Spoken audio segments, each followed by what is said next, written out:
welcome everyone to TJ and the Grumpy Old Man, a twice-a-week sports podcast that takes place every Thursday, 9 p.m. Eastern Standard Time, and every Sunday, 8 p.m. Eastern Standard Time. I'm your host, TJ, and with me here, as always, is the Grumpy Old Man. They say there's no shame in his game because he's always the same. That's me. Grumpy, how are you doing this fine Sunday evening? A lot of football action to cover and to talk about today. Yeah. Some crazy results over the weekend. Some surprises. Some almost surprises. Some not surprises. Some not things surprises. That maybe we expect at this point from certain teams. But welcome to the show. Again, as I mentioned, it's a twice-a-week sports podcast that takes place every Thursday, 9 p.m. Eastern Standard Time, and Sunday, 8 p.m. Eastern Standard Time. If you're new to the channel, we invite you to stick around a while. We invite you to subscribe on YouTube, to like on Facebook, and to follow on Twitter. We talk anything and everything sports. We talk NFL, college athletics, NHL, NBA, MLB, world football, and much, much more. So again, if you enjoy the content, also a good way to let us know that you enjoy what we do is by leaving a thumbs up. Apparently, it helps the algorithm. It gets mine and the Grumpy Old Man's word out to the masses. But today, you're right. We're going to talk a lot of football as well as other topics, right? So those of you who are like, I'm not a huge fan of football. Hey, we've got a good, healthy supplement of sports outside of football. But today, yesterday, actually, Saturday was the first bit of NFL playoff action. We're going to talk about the Chargers finding a way to lose. My God, they found a way to lose against the Jacksonville Jags. We're going to talk about the Bills had a close scare with the Miami Dolphins. We'll talk about the Giants, as Grumpy and I predicted on that Thursday show, taking down the Minnesota Vikings. Not a shock at all by that one. And we're going to be talking about, the game as it happens live, the Cincinnati Bengals against the Baltimore Ravens, Grumpy. But we're also going to talk a little bit. We got some NFL action, Grump, as well as some updates for MLB. Scott Boras speaking about Carlos Correa and about how the Mets handled things. So, we'll see. We'll get your take and opinion on that one, Grumpy. But today, or actually, let's go back to yesterday. We'll go back to Saturday, Grumpy. Why not? Chargers had a 27-0 lead. 27-0, just for those who are unaffiliated with the NFL. That is 3 touchdowns and 2 field goals. They had a 27-0 lead over the Jacksonville Jaguars, Grump, and they found a way to lose on a last-second field goal by the Jaguars. Can I just, before we touch on that in detail, overarching what I've seen today and what I talk about all the time is players win games, coaches lose them. We have seen that. I'm making different picks going forward based on some of the coaching that I've seen this weekend. Yeah. And Brandon Staley, now to get into the detail, I'm stunned he wasn't fired before he got into the locker room. You and me both. I remember we had called each other up that evening, Grumpy, and I said, if he makes it off the field, and they haven't said, hey, buddy, pack your shit, you're going home. Hey, when you pack your stuff up, when you go ahead and pack up, you leave. You're done. Yes. You're not part of this team and this organization anymore. I mean, how the hell do you blow a 27-0 lead? We talked about Brandon Staley, a miserable coach last year. We were shitting on him all last year about how miserable of a head coach he was. We were shitting on him this year about how miserable of a head coach he is. And he does the most Brandon Staley thing humanly possible and blows a 27-0 lead to lose by 1 point. Trevor Lawrence threw 4 interceptions in the first half. 4 interceptions. Now, they were not all his fault. Wide receiver not driving back on the ball, deflection. I think there was one pass that was really bad that I'm like, you can't make that one. But other than that, he was fine. But let's give the Chargers credit. They made plays. And then they get that touchdown right at the end. And I'm like, okay, let's keep our eye on this, see what happens. Jacksonville comes right down the field to start the second half. And then you're in a dogfight. They get ultra conservative. First of all, Chargers can't run the ball, right? Correct. So what do they try to do? Run the ball. You got to be more creative. He had nothing defensively, nothing offensively. They missed a field goal, which could have made a difference at the end, and would have made a difference at the end, right? If the Chargers hit that field goal, a chippy, they could have put them up by 6. Guy misses it, and I said, right there, game's over. And you wind up seeing them drive down. Brandon Staley needs to be gone. We've talked. Just look at all the mistakes he made last year, missing the playoffs because he decides to go for a 4th and 2 from his own 29 against the Raiders. That cost them a game. How many times did he go for it? Just I'm 4th down. I'm going for it. That's what the analytics say. How about reading the game situation? Try that. Well, it's funny. On that last second field goal, I did catch a clip, Grumpy Old Man, of Charger fans trying to go ahead and have their outcome on the game, Grumpy, trying to block that kick, Grumpy. We did happen to catch a clip of a fellow Charger fan. Jumping into the TV trying to Where's his wife? I hear the wife in the background. I wish it would have played further because I bet she kicked his ass after that. Oh my God. I'll tell you one thing. There are some football fans out there that go freaking berserk, punching holes through walls. We picked the wrong player in the draft. God, and they start punching holes in the wall. I'm like, holy shit. His wife's like, we just got that TV for Christmas and you've broken it because you're a 2-year-old. Oh my God. But you look at Joey Bosa losing his mind. Unbelievable. We've talked about it before, right? Here's the thing. Official, do your freaking job. Simple. Do your job. I've always been on the side of the players, always have been, always will be. Official screws up. The way he reacts is like a petulant child. Yep. You can't do that dumb shit. And the official misses a blatant full start, but then you react like a kid. It was really close. No. Okay. Here's the thing. You can tell as an offensive lineman, you can tell that's a full start. No freaking way you should miss that. None. It's close. And here's the thing. I'm done with instant replay. Done with it. Get rid of it. I'm sick of it. That play in real time, ticky-tack, borderline. When you microsecond it down, yes, it looks like but here's the thing. The game's not played like that. It's not played like that. I sent you a couple of clips on how bad the officiating has been this year. We're going to touch on that. Across the board has been miserable. But just for those who didn't get a chance to catch the Chargers and Joey Bosa's little petulant, childish type of behavior, here it is. Because honestly, he acts like a kid. This type of reaction should come from your head coach. Not even from the head coach. I'm okay. Head coaches, I think, should tear the living shit out of an official when things go bad. Absolutely. Right? It fires up the players, I think, too. When you see something like this, when the player acts like this and the coach, you'll see the coach, he just keeps on trying to hand him the helmet and looks like he looks like Mike McCarthy over there. Or I'm sorry, he looks like Mike McDaniels, where he's like, hey, buddy, we're just friends. We're here to go ahead and make sure we try to win a game. The coach needs to show a little bit of a nutsack. Tear into the official when you miss a call like that. Go fucking berserk. It fires the team up. Your team was in a lull. Your team was playing like shit. Even if it's not a penalty, right? You can argue one with the other. It refocuses the team. Okay. You were just there as things were it's like when you're sliding down a freaking mountain. It's like not sticking a leg out, not going ahead and grab by a little shard of the rock. You're just saying, all righty, we're just gonna slide down this mountain and hope everything pans out okay. You have to take control as a head coach. That's your job. That's right. And here's the thing: lack of discipline. Yes. How many times do I talk about the Succaneers and their lack of discipline? And that comes from the coaching staff. Yep. What's the one thing you can't do on the football field that's a penalty every time you do it? He was not penalized because of taking his helmet off. That is a lie. He was penalized because what he said to the official. He's known to talking shit to officials. He got flagged for the official. And remember, it's like when when that official backed into the damn Marsh fella, the defensive end from the Chicago Bears, and he got flagged for it.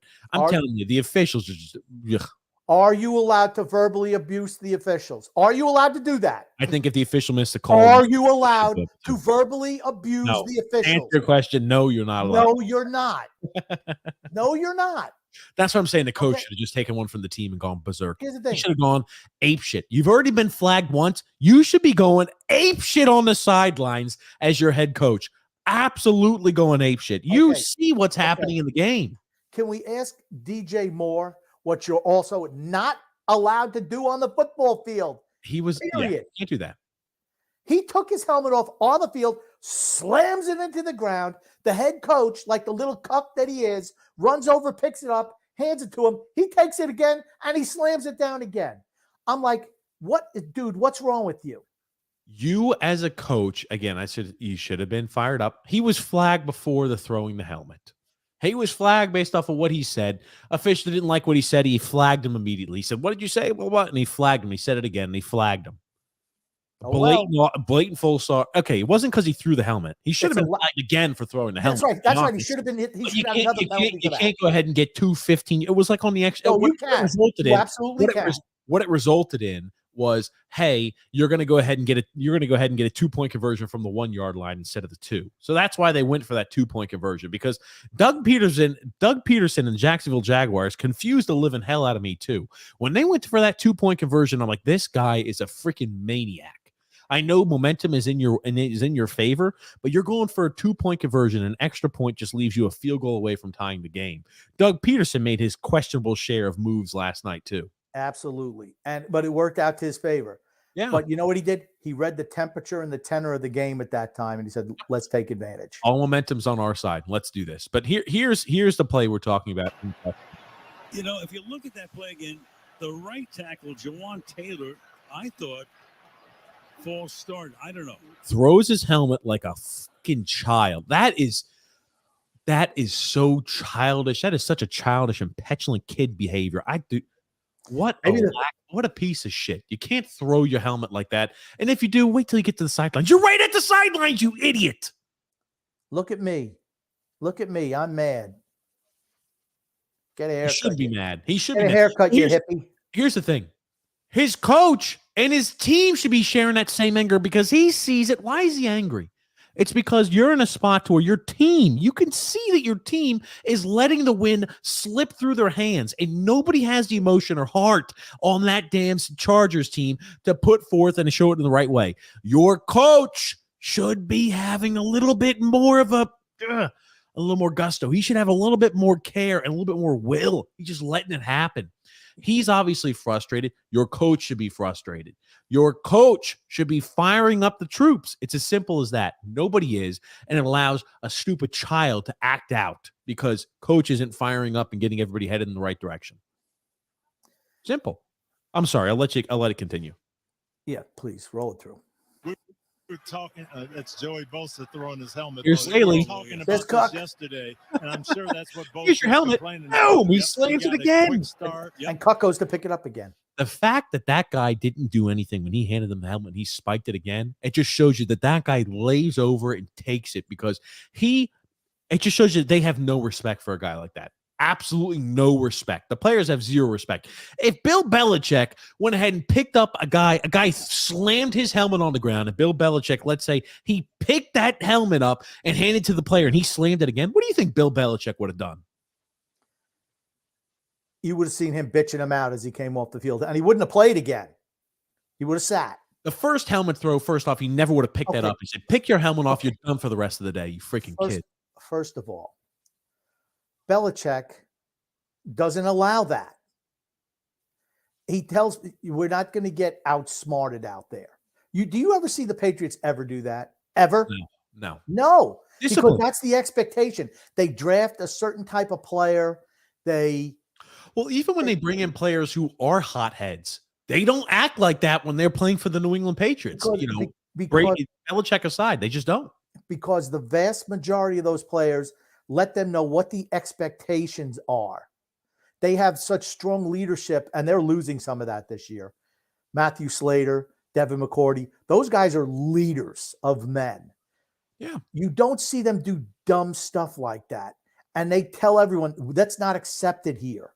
It doesn't happen in big moments. When they had Brady there, that was the expectation. That stuff just never happened. Just never happened. Once again, the coach, you see any of them chewing up? No. Oh, it's okay. Oh, no. I'm sorry, Joey. Oh, I'm sorry. I know you're not talented. Ha ha ha. Hey, here's your helmet back. Oh, okay. You threw it again. Just pick that helmet up. Just stop throwing it down so often. In essence, he cost them the game. You think he cost them the game? Sure, they wouldn't have went for a 2-point conversion from the 3 yard line.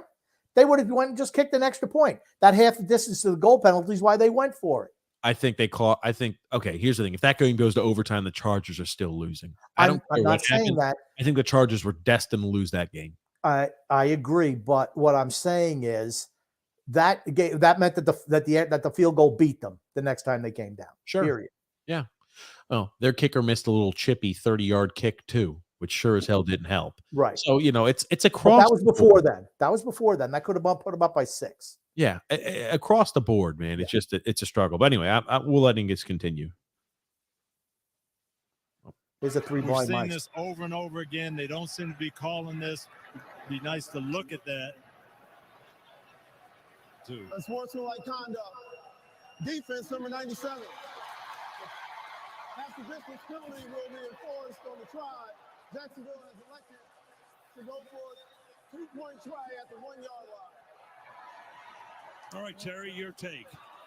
That does not count in his second toward disqualification. Looks like he's lined up Full off start. side.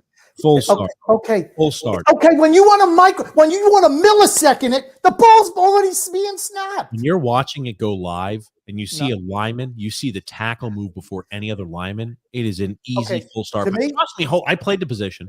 When I you see the understand that. tackle move before anybody else, it should be an easy flag because it's a full start. You move early because your kick step and kick power is not fast enough to match up with the defensive end and the outside linebacker. Okay, the ball is already being snapped. They're all out of their stances already. He was to me, Joey Bosa was lined up off sides from where the ball was spotted. Nobody's in a 3-point stance. Nobody started to move right now except your tackle, who has now picked his right foot off the ground. There's no snap. You can't see the ball is snapped from this angle. You can't see it. Okay, we'll put it in super slow-mo for you. Where's the ball? You can't see the ball. Okay, we'll show this for you, Juice Grumpy, so you can see it, okay? It's a full start. Should have been called. They missed it. They miss calls all game. Officials always miss calls. Officials are not perfect. I'm not blaming this on the officials. I'm saying the official missed the call. The reaction and how Joey Bosa handled himself is all on him. Simple. You can't act like that. Anyway, I'll let you watch again.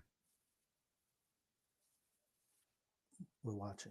Here it is. First, he's moving already. He is a full kick before that ball comes off of his hands. Absolutely, it's a full start. I don't care. I don't think that full start, whether they called it or not, would have had any impact because guess what? The Jags were still going to score right there. The Jags were going to score that touchdown no matter what. The Jags were winning this game no matter what. It didn't matter if you gave them 30 seconds to drive the field and hit a field goal. The Jaguars were winning this game. This type of action right here is a child, and I cannot believe the head coach runs and scrambles around like, it's like somebody dropped their freaking notes going to college or university class. He's like, I got to pick up all the notes I got to get everything organized. What a freaking bitch. Staley, yikes. What is a Jaguar? There's no such thing. Jaguar, as David Attenborough would call them, Grumpy. Jaguar, yes. Jaguar. No, Jaguar, not Jaguar. Jaguar, Grumpy. Oh, man, so dumb. So anyway, right? Yikes across the board. I do not know how Staley still has a job. And you listen to Herbert at the end of the game. Oh, we've got full and complete trust behind our team. We've got full and complete trust. What's he going to say? Shit, man. This was unacceptable. I don't like this feeling. Whatever needs to be done to make sure this doesn't happen again needs to be done. I am here to win Super Bowls and to win championships. Right now, our team wasn't good enough. We had a 27-point lead, and we collapsed offensively and defensively. This is unacceptable. That's it. No other response. That's what a real winner does. Okay. I like Herbert. That's what a real winner does. What do you think Tom Brady's response would have been to something like that? Hey, I've got complete trust in the coaching staff in the front office. He would have been pissed. But he would have sugarcoated. He would have thrown blame on himself is what he would have done. There needs to be a little bit of blame to Justin Herbert. That's what he would have done. Brady would have blamed himself. I didn't execute. We didn't execute, blah, blah, blah. That's what he would have said. There's plenty of blame to go around. There's blame for there's blame even to the freaking athletic director, even the freaking guy who ties up or prepares the freaking the locker room for the player. There's blame for every single member of that franchise yesterday. It was disgusting and pathetic. That's going a little far. I know I'm taking it a little far, but here's the thing: there should be blame for every single one of those men out there on on that field yesterday. Every single member of the coaching staff, every single person has blame. When you blow a 27-point lead, every single person deserves rightful and justful blame. What did we learn though? I'll tell you one thing: Trevor Lawrence does not get phased when shit starts to go bad. We talk about Joe Burrow has that big dick energy over there. Trevor Lawrence has got that same exact type of mentality. He's a winner. He's a winner. Yep. That's what we learned. He's a winner. Absolutely. I don't know who was calling the game yesterday, but they asked him, after I threw 4 interceptions, I just said, well, hey, this game's over. Let's get ready for the bus. And that was not him. He's like, you know what? Yeah, I made some mistakes. I'm like, these guys have fought hard all year long. I'm not giving up on me. I'm not giving up on them. And you saw it. He's a winner. He's a winner. Everybody is buying into the Doug Peterson mentality. Remember what I said before the game? Maybe the Jags can win because everybody buys in for Doug Peterson type mentality. They can win games. I didn't expect them to win in that fashion, but that is about the quintessential way for the Chargers to lose and the Jags to win. When you're a loser franchise, that's how you lose games like that. They've always been like that. Always. You will like to see this. We talk about sometimes it happens in sports gambling. When the Chargers went up 27-0, somebody bet $1.4 million on them to win the game. It would have earned him $11,200. He lost everything upon their losing. My God. Wow. Don't bet money, people. Don't do it. It's a mistake. Oh, my God, man. I'll tell you. It is... the Chargers. I'm shocked Staley hasn't been canned. Should have been canned. I don't know how you don't get off the team plane and they said, "Yeah, you're gone. You're gone." Well, I mean, that was a home game for the Chargers, was it not? No. No, I'm sorry, the Jags. That's right. It was a home game for the Jags because they won and there was a wild card. Yeah. He should have been fired on the plane ride home. Yep. Hey, when you get back there, when you get back to the facilities, clean your shit out. You're gone. He's been there how many years now? 3. Same thing from year 1 till now. He does dumb things. Coaches lose games. Players win them. Coaches lose them. You have some coaches who I think are really good and other guys who still need some work. I'm sorry. Brandon Staley has been the head coach only for 2 seasons. I do apologize. Okay. I know he took over for Anthony Lynn. Anthony Lynn wasn't a good head coach. No, he was a terrible head Brandon coach. Staley. I mean, like the thing that's prohibiting the Chargers from being a successful team because the player personnel is fantastic. You've got your edge rushers of Bosa and Mack. You have a defensive talent. Think about this. Brandon Staley was a defensive coordinator back in the day for the Rams back in 2020, and he's been a defensive-minded coach his entire career. To let a collapse like that happen defensively and not being able to move anything on the offensive side of the ball. Every single member of that coaching staff owns blame or has blame or should be receiving blame for this. Yeah, I mean, like I said, it all stems from the head coach. Just does. Dumb when your head coach is dumb, it permeates through the whole organization. We got some comments. We got some comments we're going to get through before we get to the next game we're talking about. Drew L says, can't wait for TJ and Grumpy to sign the Daniel Jones apology form after the bet we made yesterday. Hold on. We never made any bets there, Drew Licata. That being said, we picked the Giants to win, did we not? Yes, I think we did. We both picked the Giants to win, but Daniel Jones is not the answer. Yeah, but Daniel Jones was really, really good today. And can you imagine what that Giants offense would be like if they had a couple of playmakers and they had a legitimate quarterback who could run the ball as well as throw it? Daniel Jones is not the answer. I feel like I have to say that multiple times, right? I understand. I'm going to pop up the stats, right?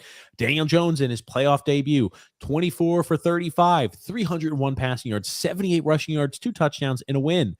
Now you'll see here, he's the first player all time with 300 plus passing yards, 2 touchdowns, 2 passing touchdowns, and 70 rushing yards in a postseason game. Whoop-de-doo. That doesn't mean anything to me. I thought he played extremely well today. Okay, I don't care about those silly made-up records. Well, he had 69 and a half yards rushing. That's the most, I love when they do that. They do some analysis, some analytic stuff. They say, oh, well, he did this and this and this. First one ever to have this particular combination of this, that, and the other thing. Who cares? You know what? He won the game today, and I thought he was outstanding. Outstanding. Saquon Barkley, tremendous today. Their offensive line today was really good. Their defensive front, phenomenal. Okay. I'm not saying the Giants will win the Super Bowl because they're not. But I'm going to tell you what, this is the type of team that the Giants have won Super Bowls with Eli Manning at quarterback. The same type where they get consistent pressure just rushing 4 guys. Yep, the defensive line, the defensive front puts pressure on quarterbacks. You can go ahead and drop those linebackers. You can go ahead and drop those corners and those safeties to play more of a patented up pass defense, and you could stop the run with 4 guys. I mean, it's really tough. Now, here's the thing. I've always said I thought the Vikings were a paper tiger. We said that last week. The Minnesota Vikings won a lot of games close, and they really played a lot of shitty teams close this year. You look at it, they beat the Giants on a last-second field goal not too long ago. The Minnesota Vikings were not the real deal. It's that simple. They have an issue at quarterback too. What was the difference between the first game that they played 3 weeks ago and today? Giants didn't turn the ball over. Yep. That was the difference. They drove that ball today up and down the field. You got to remember, Minnesota's defense is not very good. I agree. They've won everything with their offense. You know, they got Justin Jefferson. You got TJ Hawkinson, Dalvin Cook still there. You have weapons on the offensive side of the ball. Absolutely. Yes. And Kevin O'Connell has done a nice job scheming things up to where all those guys all get the ball. That said, they have it where they have a 4th and 8 from wherever it didn't even matter. And Kirk Cousins proved why he's a loser today. Yeah. You cannot throw a 3-yard out pass to a tight end who's man covered and expect that to gain 8 yards on 4th and 8. You got to throw the ball down the field. You look at the play calling too. They had plays where it's like 3rd and 1, and they tried we're going to run it's like it technically was a lateral. We're going to lateral the ball back to Justin Jefferson. He's going to run out to the side of the field, and then we're going to throw the ball back to Kirk Cousins, and he's going to get the 1 yard. Holy shit. Stop trying to reinvent the wheel. God almighty, you've got Dalvin Cook, you've got Hawkinson, you've got weapons. Just freaking play smash. You're 3rd and 1. Yep. And you're trying to freaking explosive play, some sort of trick play. My God, it shows you the mentality that you've got. Not good enough. But then you look at Brian Daboll. Brian Daboll's a real coach. Absolutely.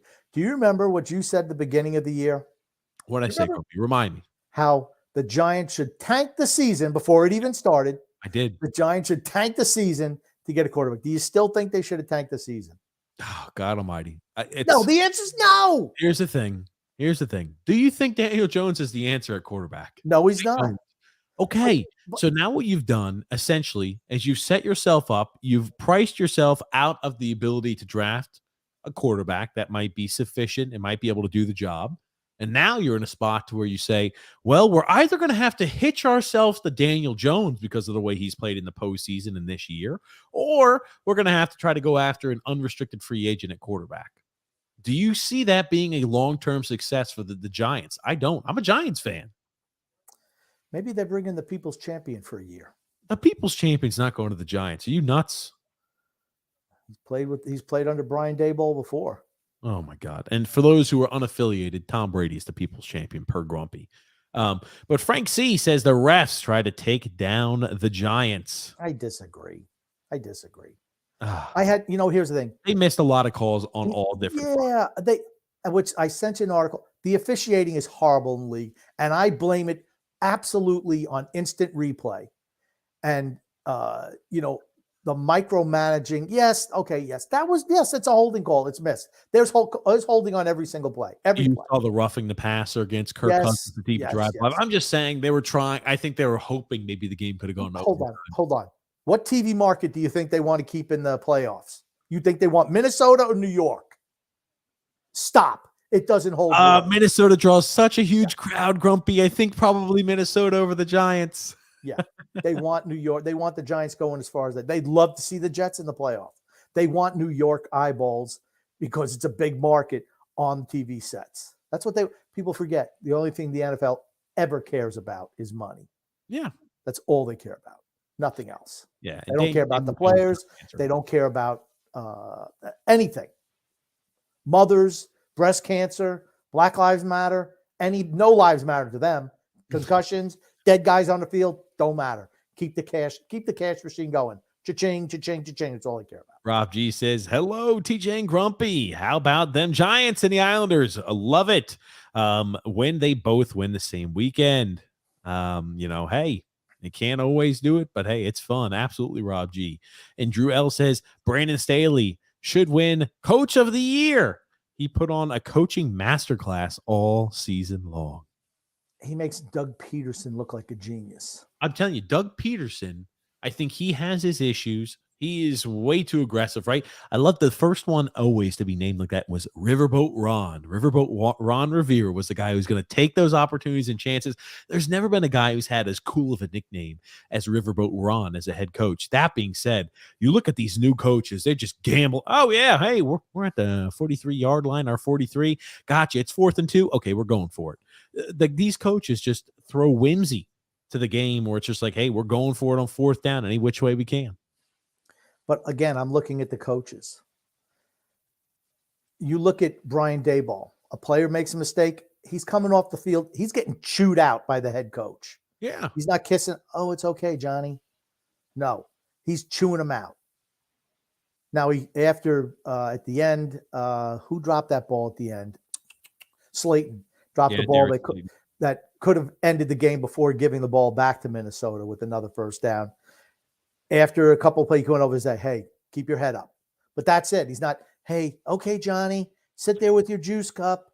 Players react differently to certain situations, and they know, that if you're a good coach, you know what needs to be said and how it needs to be said to the player, right? What buttons to push. Exactly, Grumpy. You have to know what buttons to push in order to get the maximum effort out of your players. You always bring up with Parcells and Lawrence Taylor. Always. And go ahead and just give us a little recap of that, Grumpy. Don't worry, I was gonna jump on that. Don't worry. Parcells, you could not yell at Lawrence Taylor. He wouldn't listen to you. So what'd he do? He'd scream at somebody else to get the point across to Taylor. You'd be like, God damn it, Grumpy. That's what he would do. He'd scream at somebody else and just rip them, but never say anything directly to Taylor. Never.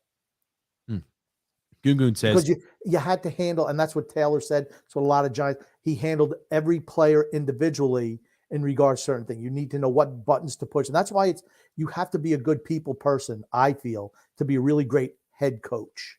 You have to know what buttons, okay, what works with this guy won't work with this guy. Some guys need the stick. Some guys need the carrot, right? You say it often. I always do. That's what the best coaches do.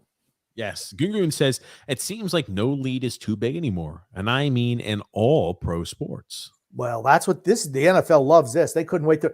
Every game today's had over 60 points scored in it. Yeah, they can't wait to wheel out those stats. That's what they want. They want big scoring, and no lead is too safe. Have it come down to the last 2 minutes. Every game pretty much comes down to the last 2 minutes. Kind of like the way it is in the NBA. That being said, Grumpy, did you see that this year NFL ratings dropped, I think, over 3% from the 2021 season? And this year we saw more scoring. I think we saw closer games. We saw games that were more of a back and forth action, but ratings dropped by 3%. I think we can all admit that it was bad football this year for the most part. Yeah, I think that, you're still seeing maybe the transition from those top tier elite quarterbacks to the new class. And, it's not like we lost a whole bunch of quarterbacks due to injury, I wouldn't say. No, but for whatever, I think a lot of it is because you don't practice a whole lot anymore. You don't have in-season practice, no hitting, no pads. Everything's basically a walkthrough for the most part in season. You're only allowed to have 2 in-season practices where they wear pads all year long. How much are you going to get out of that? They don't do 2-a-days anymore. Well, they have done that for a while. But what I'm saying is, it's tough for guys to be sharp when they're not experiencing game conditions in practice. Nick C says, I missed the Islanders Never Say Die podcast yesterday, so I had to hop over to TJ and the Grumpy Old Man podcast. Well, thanks for swinging by, Nick. Drew L says, Sean McVay almost blew a 27-point lead last year, but then Todd Bowles wound up saving them. That's what happens. Like I said, Todd Bowles is a moron. Sean McVay is not much better. Yeah, a lot of these young coaches, have you noticed there's a lot of these young coaches that don't know how to close and finish out games. They just don't know what it takes. All super geniuses, right? Because what are we looking for? The best thing, the newest thing. Oh, look at this. They put up 80 points a game. That's got to be our head coach. No, you need to learn how to play. You need to learn how to play.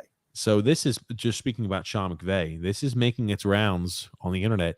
Aaron Donald, right, on social media, take this for what it is. I want to get your opinion, but Aaron Donald updated his social media bio. It says former Pitt Panther or Pitt football player, number 97, former NFL D lineman for the Rams, number 99. Do you take any sort of information from this and think that maybe he might be retiring, Grumpy? I don't care if he does or not. Really? Why is that? I could care less, because you know what? He signed a big extension in the offseason, right? He was going to threatening to retire last year. He signs a big extension with a whole lot of upfront money. So he plays 1 year and then he gets all that upfront money. Now he wants a bailout on the deal. That's going to have ramifications around the league going forward. It just is. You're seeing guys now. You're seeing Aaron Rodgers, right? Oh, maybe he's unhappy. Maybe he doesn't want to play anymore. Well, you know what? He cashed that awful big check. And now all of a sudden the team's going to be left on the hook for salary cap reasons. That's just not right. So I think you're going to eventually see teams say, you know what? You get to be a certain, we're not renegotiating your deal, because they did not need to he wasn't a free agent at the end of the year. They didn't need to renegotiate for him. They gave him a boatload of money and now he wants to bail out. I have a little bit less respect for him. So, I mean, here's the thing. He only signed a 3-year contract and he went ahead and restructured. So there's 2 years left on the deal. I don't know. Right. We look at how these players start to play with social media to try to go ahead and force what they want. Like we looked at Kyler Murray last year. Do you remember he went through all the charade last year, Grumpy, on social media? Oh, I'm not sure if I'm going to come back. He took all of his Cardinal stuff down, just went to just the Pro Bowl, and he started to alter what was on his social media. Do you remember that, Grumpy? Yes, I do. Yes, I do. I mean, now we're in a spot. I know you're looking up the contract. I could have just put that. I absolutely am looking up the contract. You're 100% right. I could pull it up on screen, Grumpy, if that's what you'd like. Yes, pull it up. Pull it up. We're in a spot, Grumpy, to where I think players are trying to force what they want. They have a lot more power now these days than they used to. And, you know, when you look at it, I'm sorry if this is too small. Let me try to zoom in a bit for you. But if you look at things, they have more ability and weight to throw around than at any time before in the past. You're looking at Aaron Donald. Perhaps he still wants to play. Remember, he had that foot injury. Maybe he wants to come back, but definitely not with the Rams. I mean, the Rams, we were talking about this earlier today, Grumpy. The Rams are in for a long, treacherous, and freaking almost unpalatable rebuild. Sean McVay said last week he didn't know if he was going to coach anymore or if he was going to leave. I'm like, remember, he said the same thing last offseason as well. But, I mean, you're there for the gravy. But you don't want to be there for the meat and potatoes when things go wrong. Come on, give me a break. I'm sorry. What's ownership going to say? Well, you know what? You give us your damn signing bonus back or That's whatever. Not how that works. That's not how that works. So, you know, and here's the thing, right? You look at that, you get all that signing bonus money. That's front. Remember, if he retires or if he, you know, anything happens to him, even if he gets traded, remember, all that gets expedited to the cap hit. And I think I would like to think Aaron Donald doesn't want to retire. Maybe he does, though. He's a first ballot Hall of Fame caliber defensive tackle. There's no doubt about that.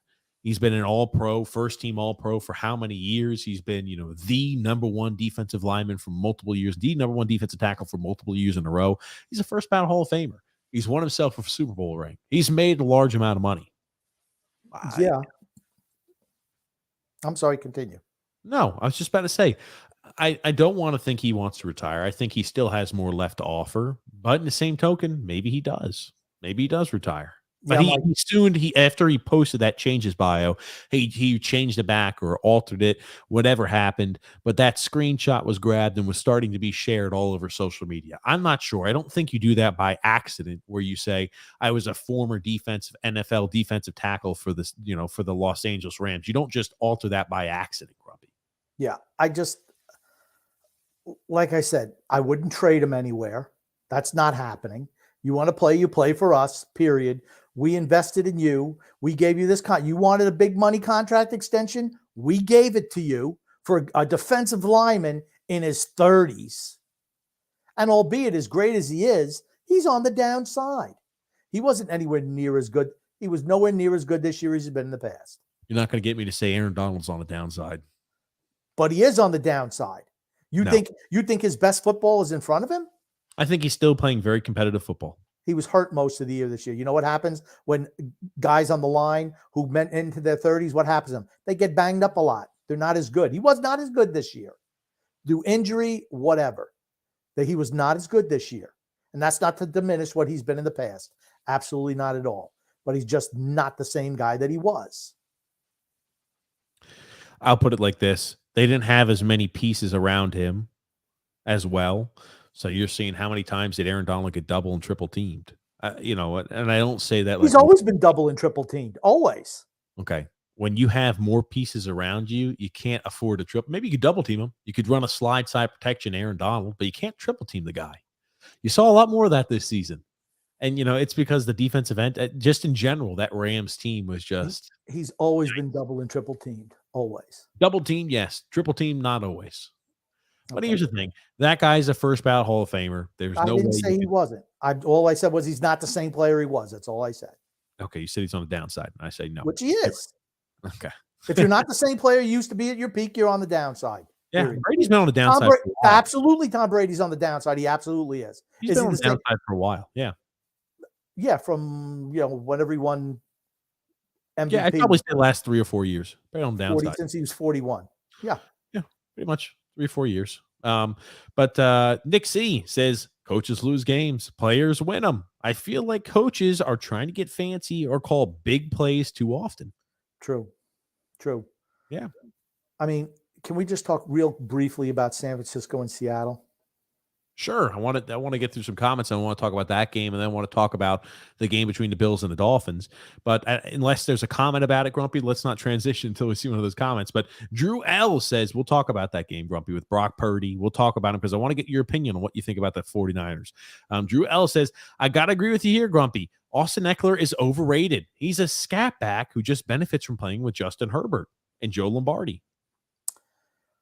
I think he's better than a scat back, but he certainly benefits from the system, and certainly with Justin Herbert at quarterback. I mean, why the Chargers been good? When they had Phillip Rivers, they were really good. They didn't win anything, but now they got Justin Herbert, pretty good. It's quarterback. It's always quarterback. Always quarterback. To answer your question, Drew, I think that I wouldn't call him a scat back, but he's somewhat similar to a third down back. He's a guy who's much more successful, Grump, when he's going ahead and running out of the backfield as a pass catching situation, or maybe he's running with draws. He's not a guy who can be an every down guy. It's the same reason why they consistently draft running backs who can carry the load on first and second down. They don't have a bruiser, a good bruising running back who kind of can do it all. They've got a guy who's a really good third down back. And when things are going well and you can stretch the field, you can continue to make those passes, Grump, there to those running backs out of the backfield. Yeah, but he is their guy that they run on first and second down. He's a guy that just did recently. You can't go ahead and say, "Hey, we're gonna stack extra guys in a box. We need you to break through a few tackles to earn us and fall forward and earn us 2 or 3 extra yards." He doesn't do that. How many running backs in the league are like that nowadays? How many running backs in the league are like that? You got Derrick Henry, Nick Chubb. The really good ones. Well, you know what? He's a damn good back. Okay, he's not Jim Brown. He's not Derrick Henry, but he's a damn good back. They're built to throw the ball. That's the way their offense is built. Josh Jacobs, a guy who could fall forward and earn extra yards. Yeah, Derrick Henry. So is Nick Chubb. So is Barkley. Saquon Barkley's a guy who could fall forward for an extra yard.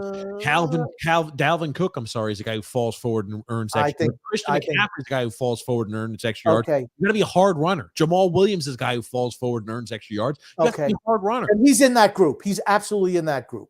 Absolutely in that You group. don't put him in the group of that type of those type of yards, tough yards. You know what? And When give they him need, all that. when they get down close to the goal line, who gets the ball in those first and goal situations? It's Austin Eckler.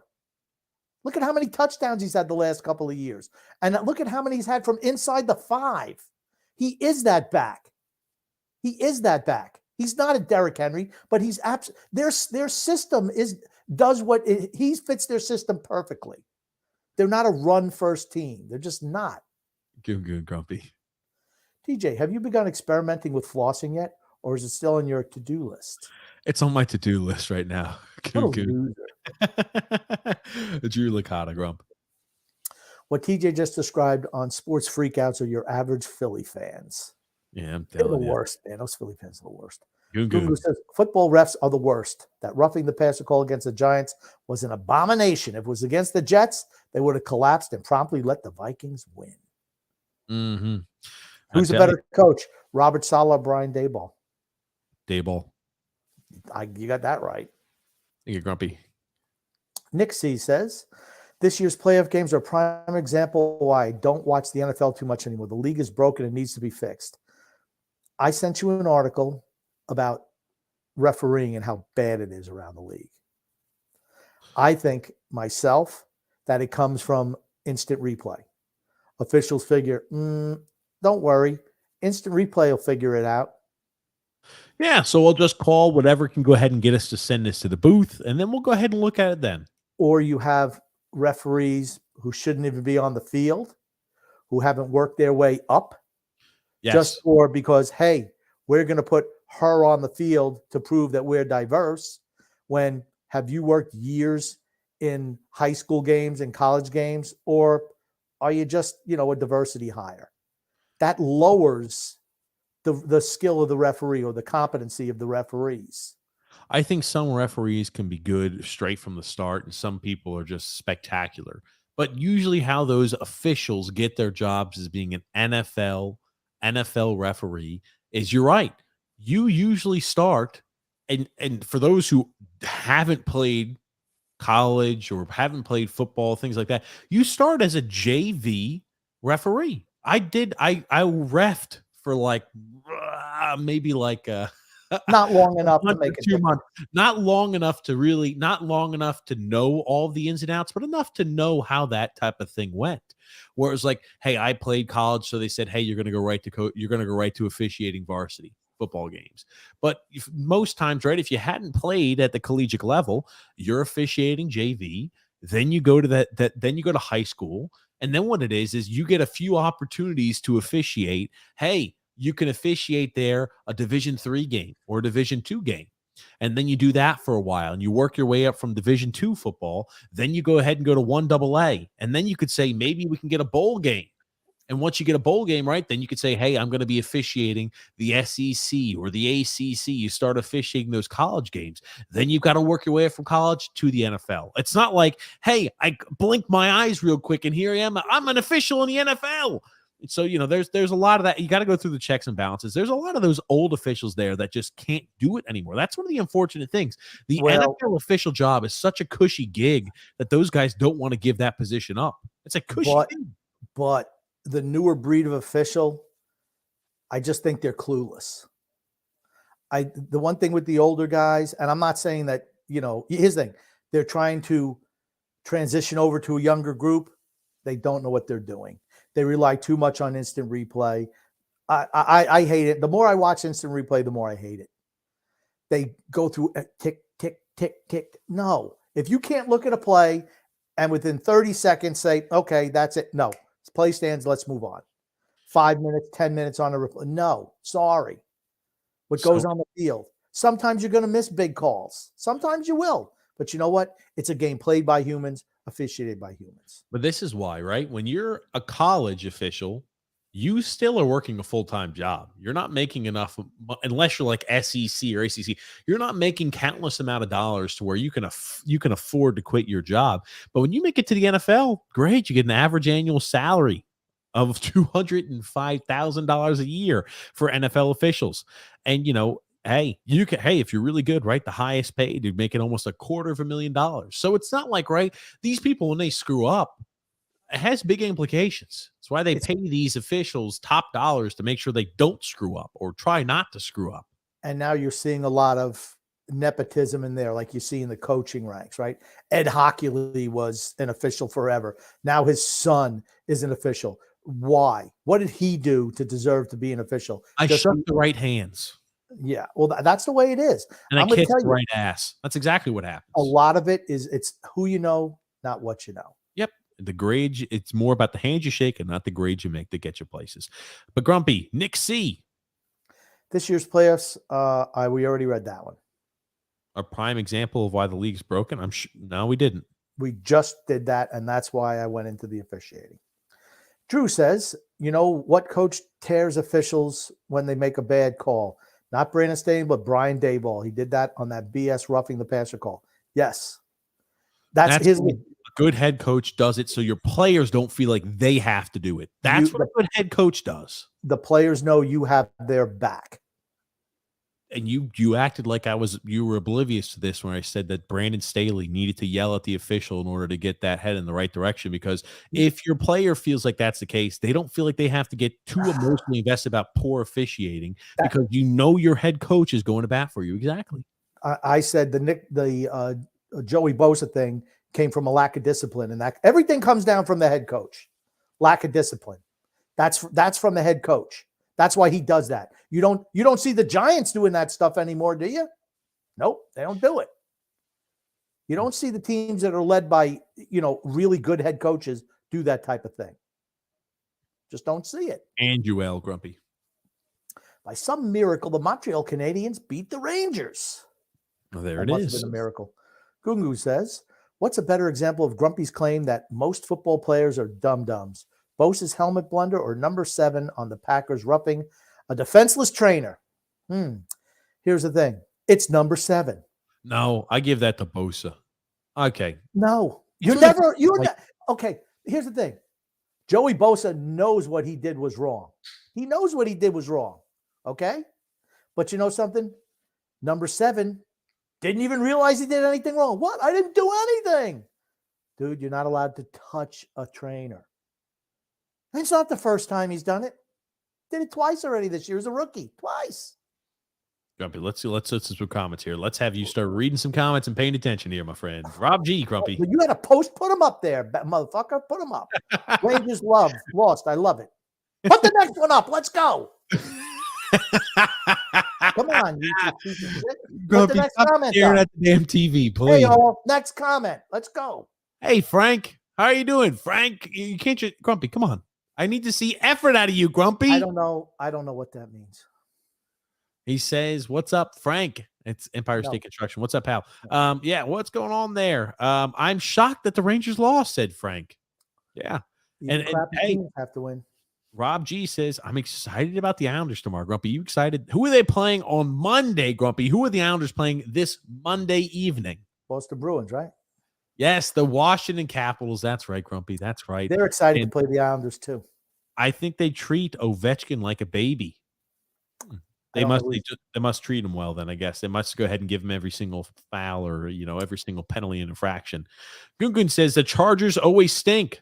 They're worse than the Jets. Are they worse than the Jets? No. The record would say otherwise.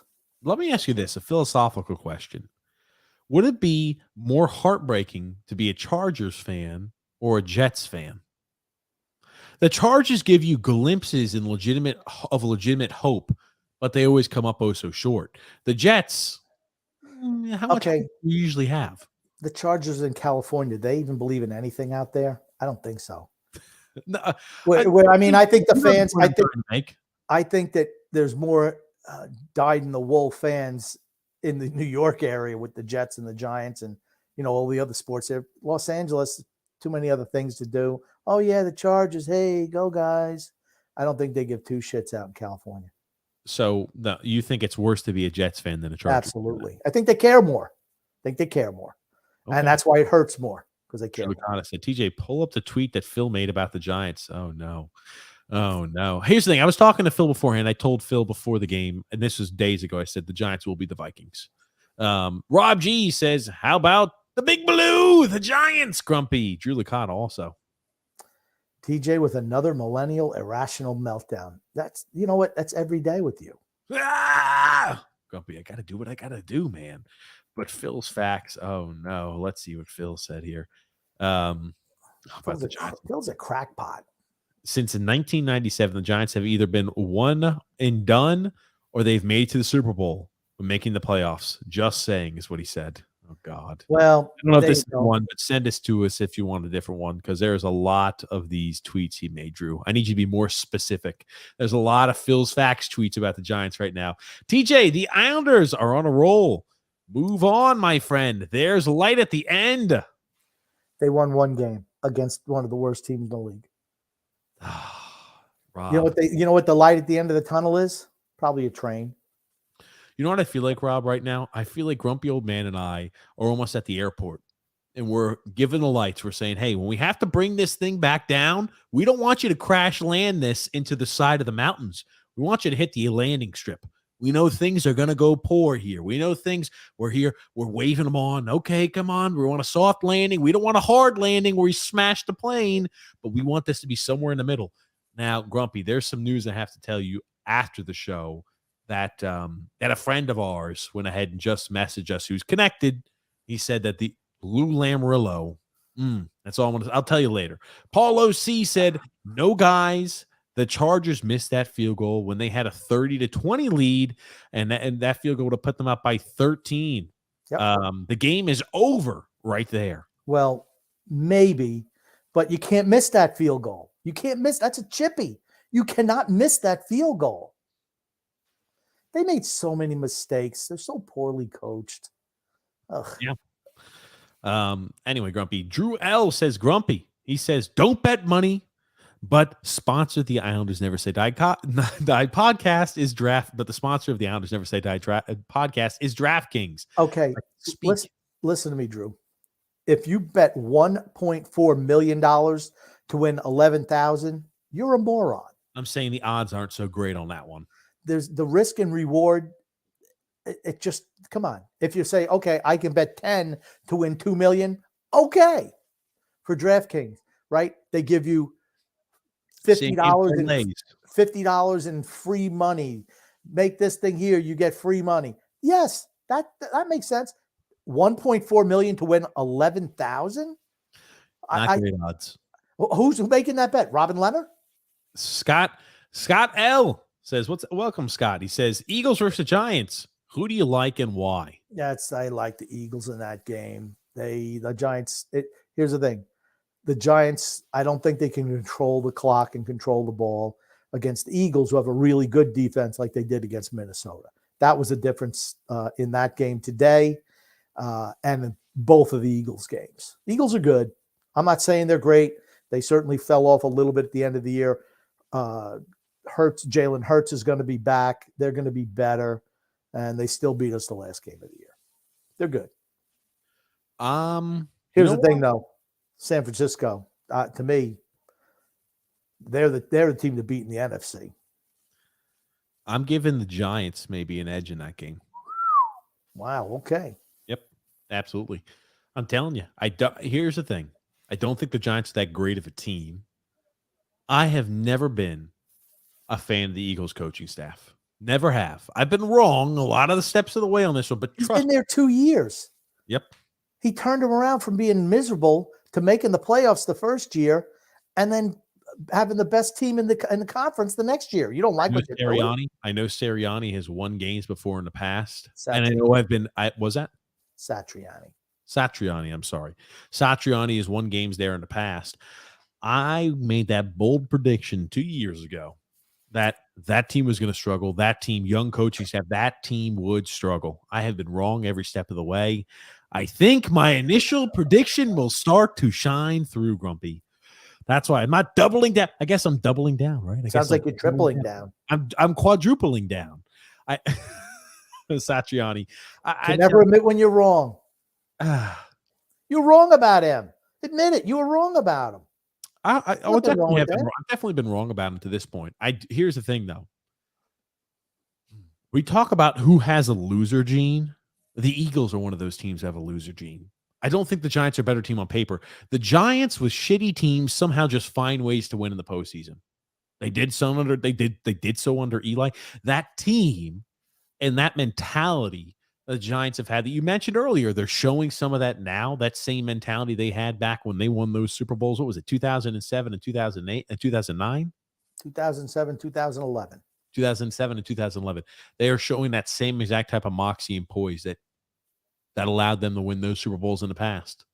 And I mean, Daniel Jones had a really good game this week. Barkley played well. It's all about how does Barkley do.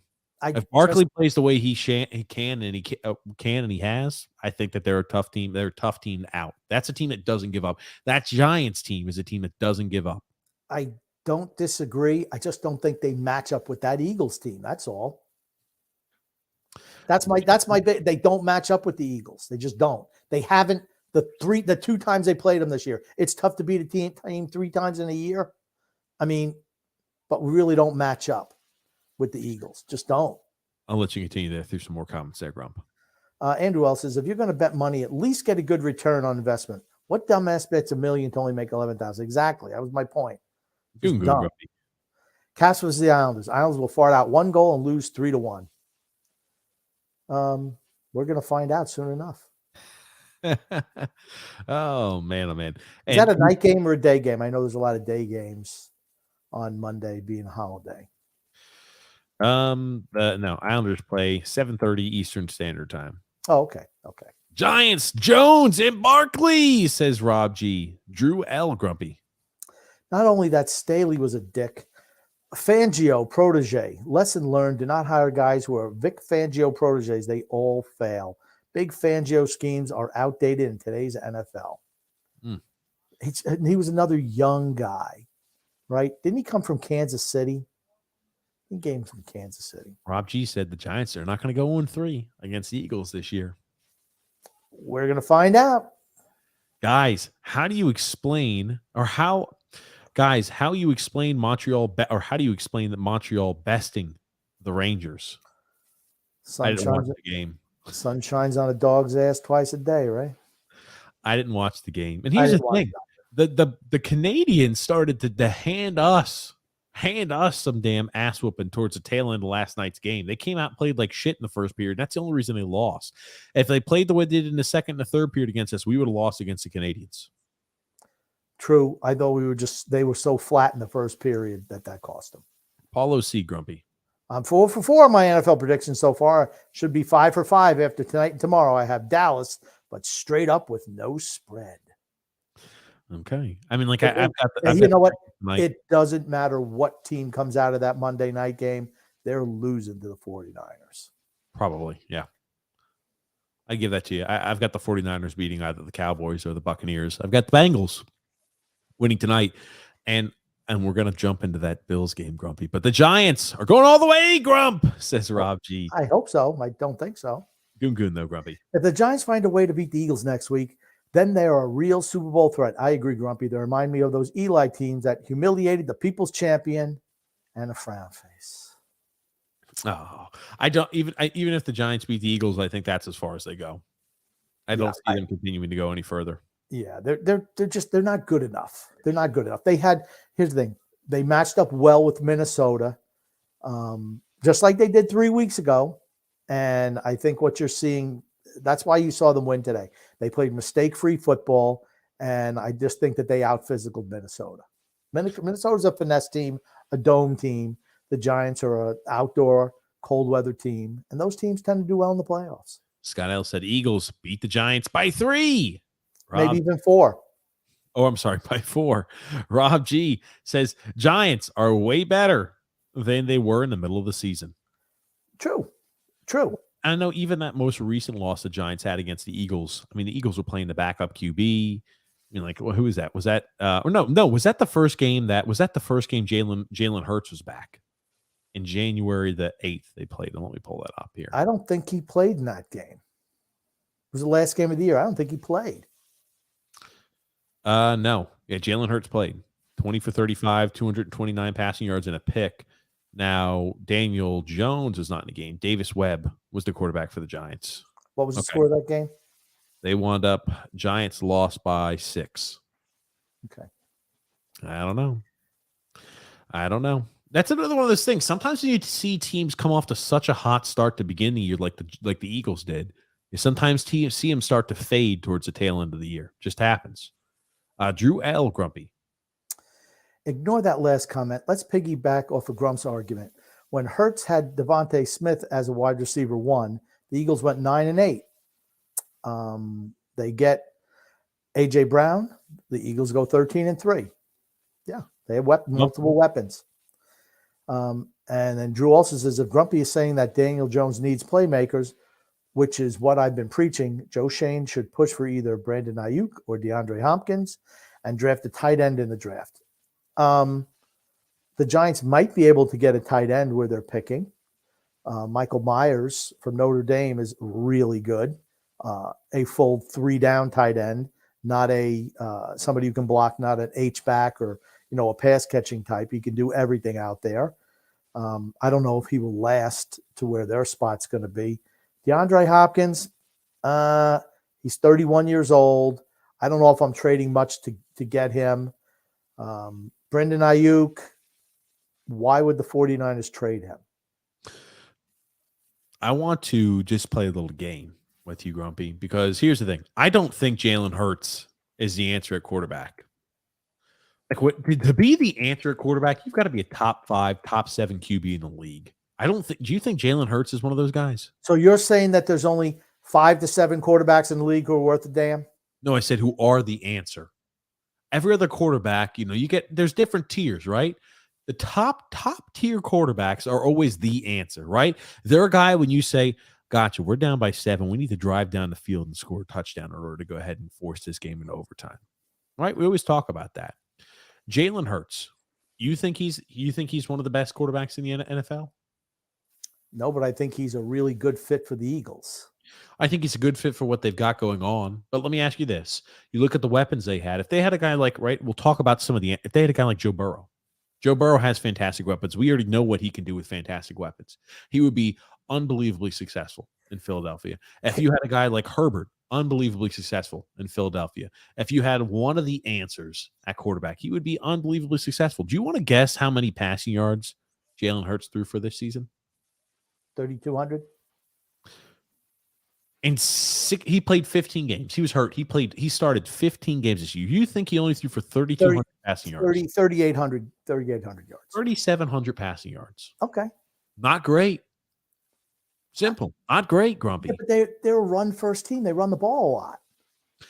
I'm just saying. He threw the ball 460 times this season. Okay, that's not a whole lot. Brady completed 480 passes this year. He only threw 4. They do score the football. Because that's what their offense is. That's my point. He's good. Do you think you can win a Super Bowl with Jalen Hurts? No, I don't. Did you think that you could win a Super Bowl with Matt Stafford? No, I didn't. Okay, but do they you do. think you can win a Super Bowl with Eli Manning? No, I didn't. Okay, but that doesn't mean that you can't win a Super Bowl with a good enough quarterback in the right system, in the right spot. Let me ask you this. What do you think of Tua Tagovailoa? Always hurt. Always hurt. Okay, there's a little trick I've got coming up my sleeve, Grumpy.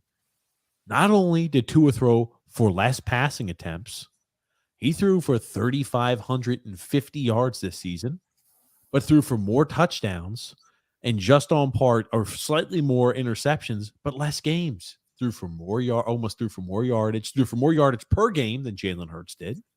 Threw for more touchdowns than Jalen Hurts did. Also threw more interceptions, but right on par with the passing attempts. Tua Tagovailoa's numbers are very comparable to Jalen Hurts' numbers. I don't think Tua is the answer. I don't think Jalen Hurts is the answer. Neither of those guys are the answer for any team. Sorry. I hate to be the bearer of bad news. They're not the answer. Right? Like Josh Allen is teetering on he might not be the answer guy for me. Even though his numbers are great, I don't know if he's the answer. Oh my God, you're kidding me, right? What did you think about Josh Allen today? Well, let's deal with the jump into one. that. Let's jump into that. huh? Wait a minute. You asked me a question, and now you want to go to something else. How many rushing yards did Jalen Hurts have, and what are his rushing numbers compared to Tua Tagovailoa? Because if you look at them, you're going to see a huge advantage for Jalen Hurts. Give me a sec. I'll pull that Tua up. throws the ball underneath, and he lets the wide receivers do the work. I bet you he's got monstrous yak yards for his wide receivers. Jalen Hurts can throw the ball down the field. I mean, Pulled up there, I just can't. Rushing yards for Jalen Hurts. He had 165 rushes this year, 760 rushing yards. Okay. How many touchdowns? 6?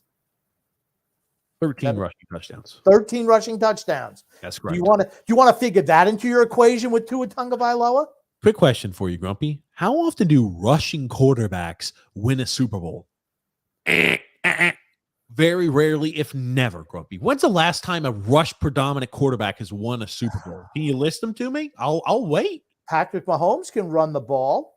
How many rushing yards do you think Patrick Mahomes has a year? Patrick Mahomes doesn't run the ball 160 times a season. Only time he runs is where there's a wide open opportunity and he can see himself picking up a few yards. But that doesn't mean that he might rush the ball 60 or 70 times a season.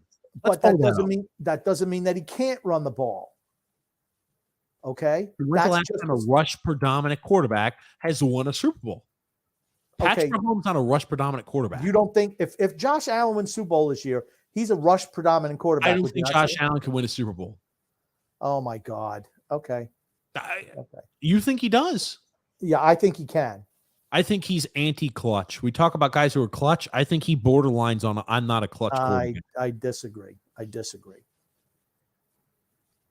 Rushing yards. Patrick Mahomes, 61 rushes this season, 350 yards. Every year he rushes for about 60 rushes, 300 yards. So he runs the ball quite a bit, right? Jalen Hurts runs the ball twice as often as Patrick Hurts. That's every year. The way their offense is geared.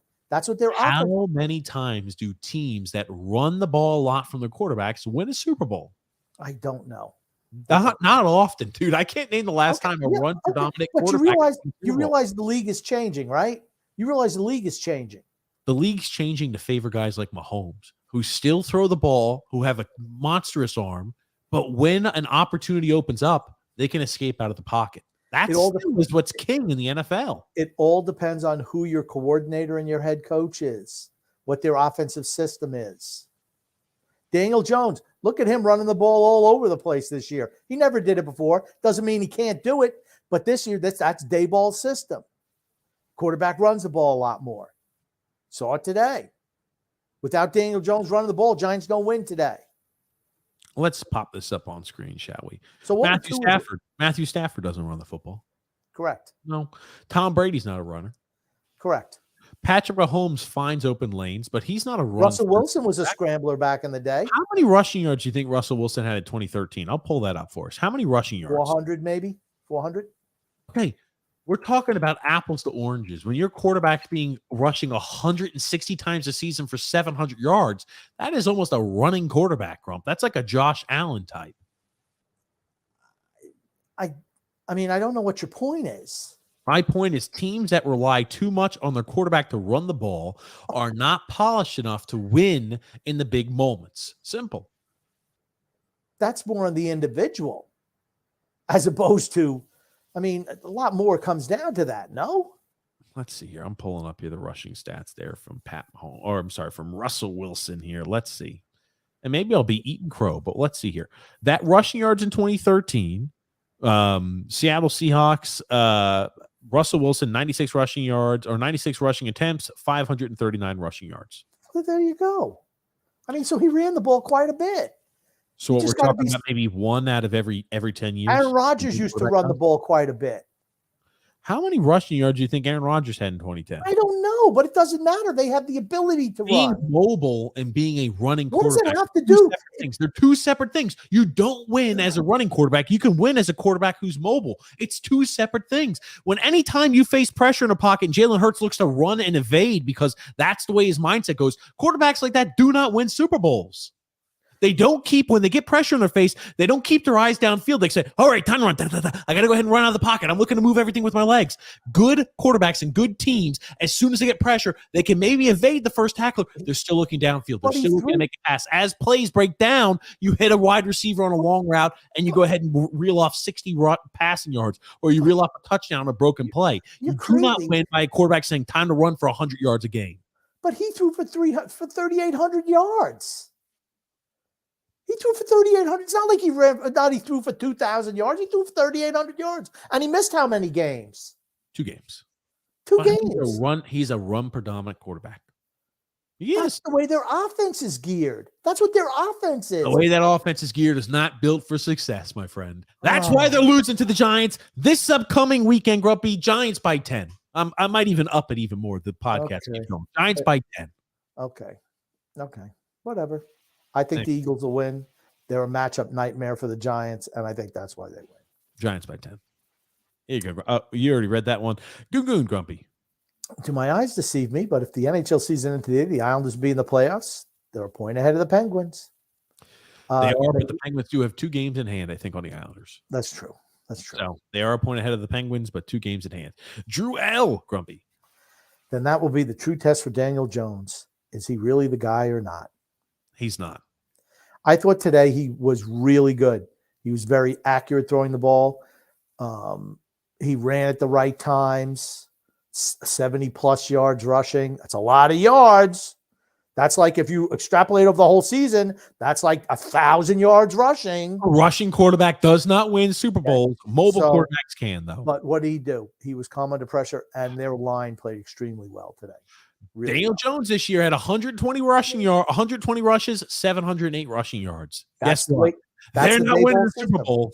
That's the Daboll system. They run the ball a lot with the quarterback position. That's why it said Lamar Jackson would be a great fit there. Daniel Jones threw for 15 passing touchdowns this season. Okay, look at his wide receivers. He's not good enough to win. Quarterbacks that rely too much on their legs, you can be mobile, but you still have to have the pass first mentality to win a Super Bowl. You just do. Okay, let's move on. Drew L says, all I know is he played exceptionally well with the practice squad, receivers, and tight ends. Okay. Paulo C. Grumpy. The Vikings are just a good regular season team with a good record every year, but you really don't have the playoff players to bring up their level of play in the playoffs, and it starts with their head coach. I just think they're a dome team. Dome teams tend to be more finesse, and football is still a physical sport, and I think that's where they kind of get eliminated. If they have to go outside, I don't know. And Kirk Cousins is a loser. Yeah, loser. Just a loser. Sorry. James F. said, yeah, Chargers do need a new head coach. Absolutely. Yeah.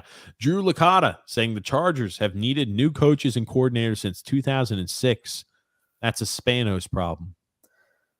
Marty Schottenheimer was a good coach. I think he was there past 2006, was he not? I'll have to pull that up. I don't know. Marty Schottenheimer was a good last year. 2007 was his last year. Marty Schottenheimer was a really good coach.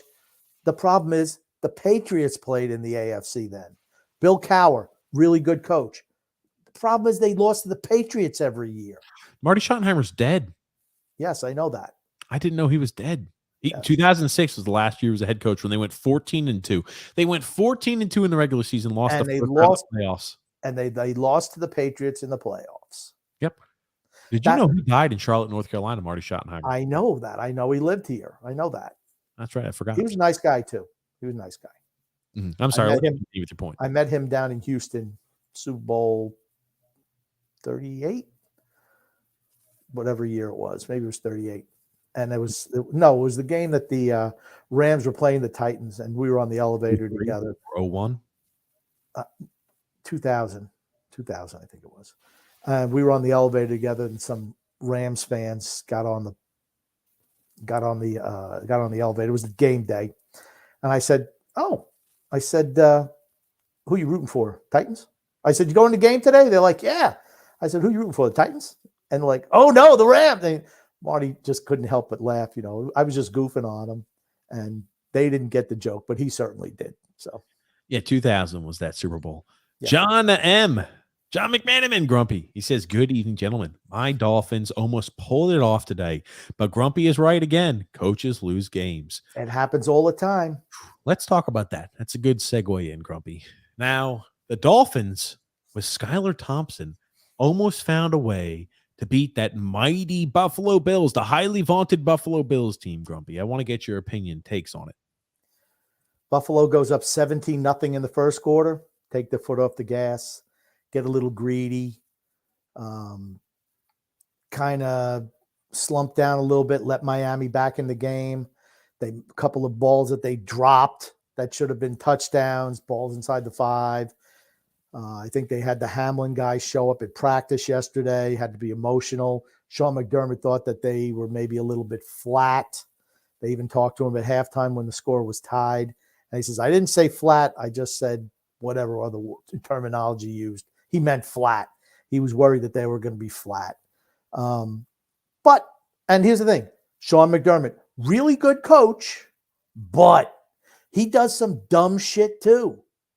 His saving grace was that they had Poindexter on the other sideline who outdumbed him to a victory. That was the one takeaway from this game. Buffalo is not going to beat Kansas City. I don't think if Cincinnati beats Baltimore tonight, they're not going to beat Cincinnati. And I think that's their downfall. It's not the player, it's the coach. You remember last year against Kansas City, they had the lead, a 3-point lead with 14 seconds to go in the game. Does he squib the ball down the middle or does he blast it out of the end zone? He blasted out of the end zone. Time was the enemy for Kansas City. Instead of squibbing it and running clock, he blasted through. 2 completions later, and he calls timeouts on defense, which he did again today. Why are you calling timeouts on defense? Timeouts for a quarterback who's a third-string quarterback, probably a little overwhelmed in the situation. I'm not even on this. I'm talking about Sean McDermott and his blunders. I know. Sean McDermott called timeouts and helped aid a quarterback who's a third-string quarterback, really. And what start is this for Skylar Thompson? Start number 2 or start number 3 of his NFL career, and you're calling timeouts, allowing him to get composed on the sidelines with helping from the coaching staff.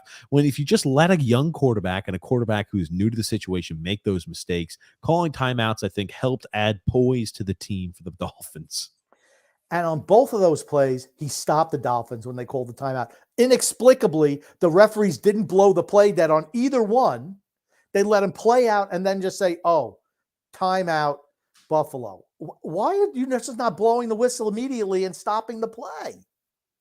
I thought the referees were a buck late and they were $1, whatever. What's that saying? What is it? Like something late and $1 short. Yes.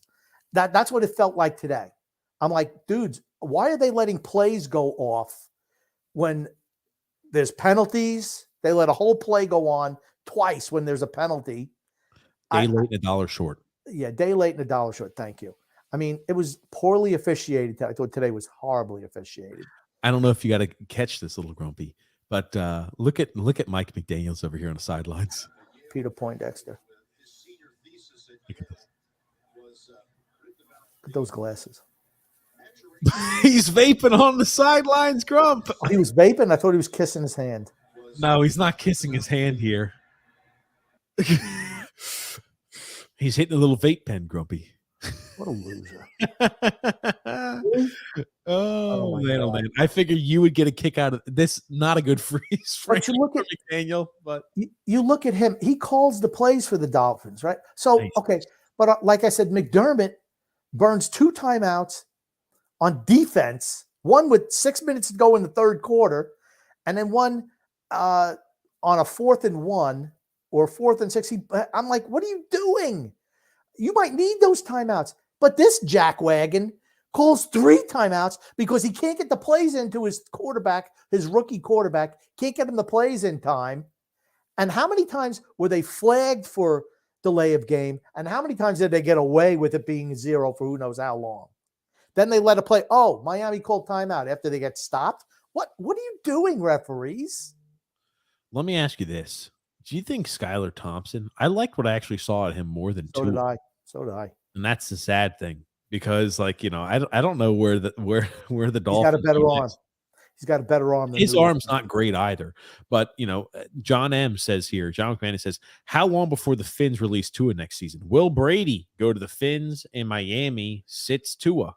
I think Tom Brady's a really good fit for the Dolphins. On a short term, of course, 1 year, whatever, maybe 2 tops. But if you're determined, you know what? How much faith do you have in Tua? I liked what I saw to Skylar Thompson. My God, the issue with the Dolphins today is, guess what? Drops, bop, bop, beep, bop, balls right in their hands, dropping the ball. Yep.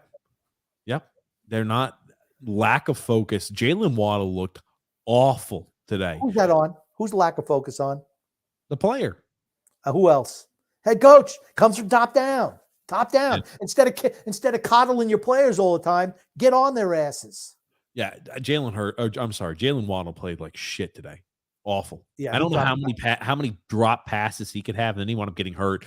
But I don't know how many times he could drop the ball. It's like a child when the ball gets thrown up there. They got to jump to catch a ball that hits him in the stomach, and I'm like, what the fuck is he doing? They had one in the first quarter where it's like, okay, that's a big play. Hit in stride. Why are you jumping? Just keep running. Ball hits you right in the hands. Ball still hit him right in the hands, and he dropped it. Tyreek Hill dropped. I mean, Gesicki dropped them. They had drops. But here's the thing. So did Buffalo today. A lot of drops today.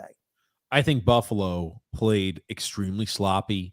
Yes. I don't think Buffalo has a killer instinct, and that's why I think Buffalo has zero chance of winning a Super Bowl. Absolutely none. Now, I want to say this. Go ahead, Grumpy. Buffalo usually does not win those tight games for whatever reason. They're a good front-running team, but when it gets tight, they kind of the collar gets a little tight around their throats. Think about how many times this year they lost really tight games. They just found ways to lose. And Josh Allen turns the ball over a lot in the red zone. Josh Allen is he turns over the ball. He turns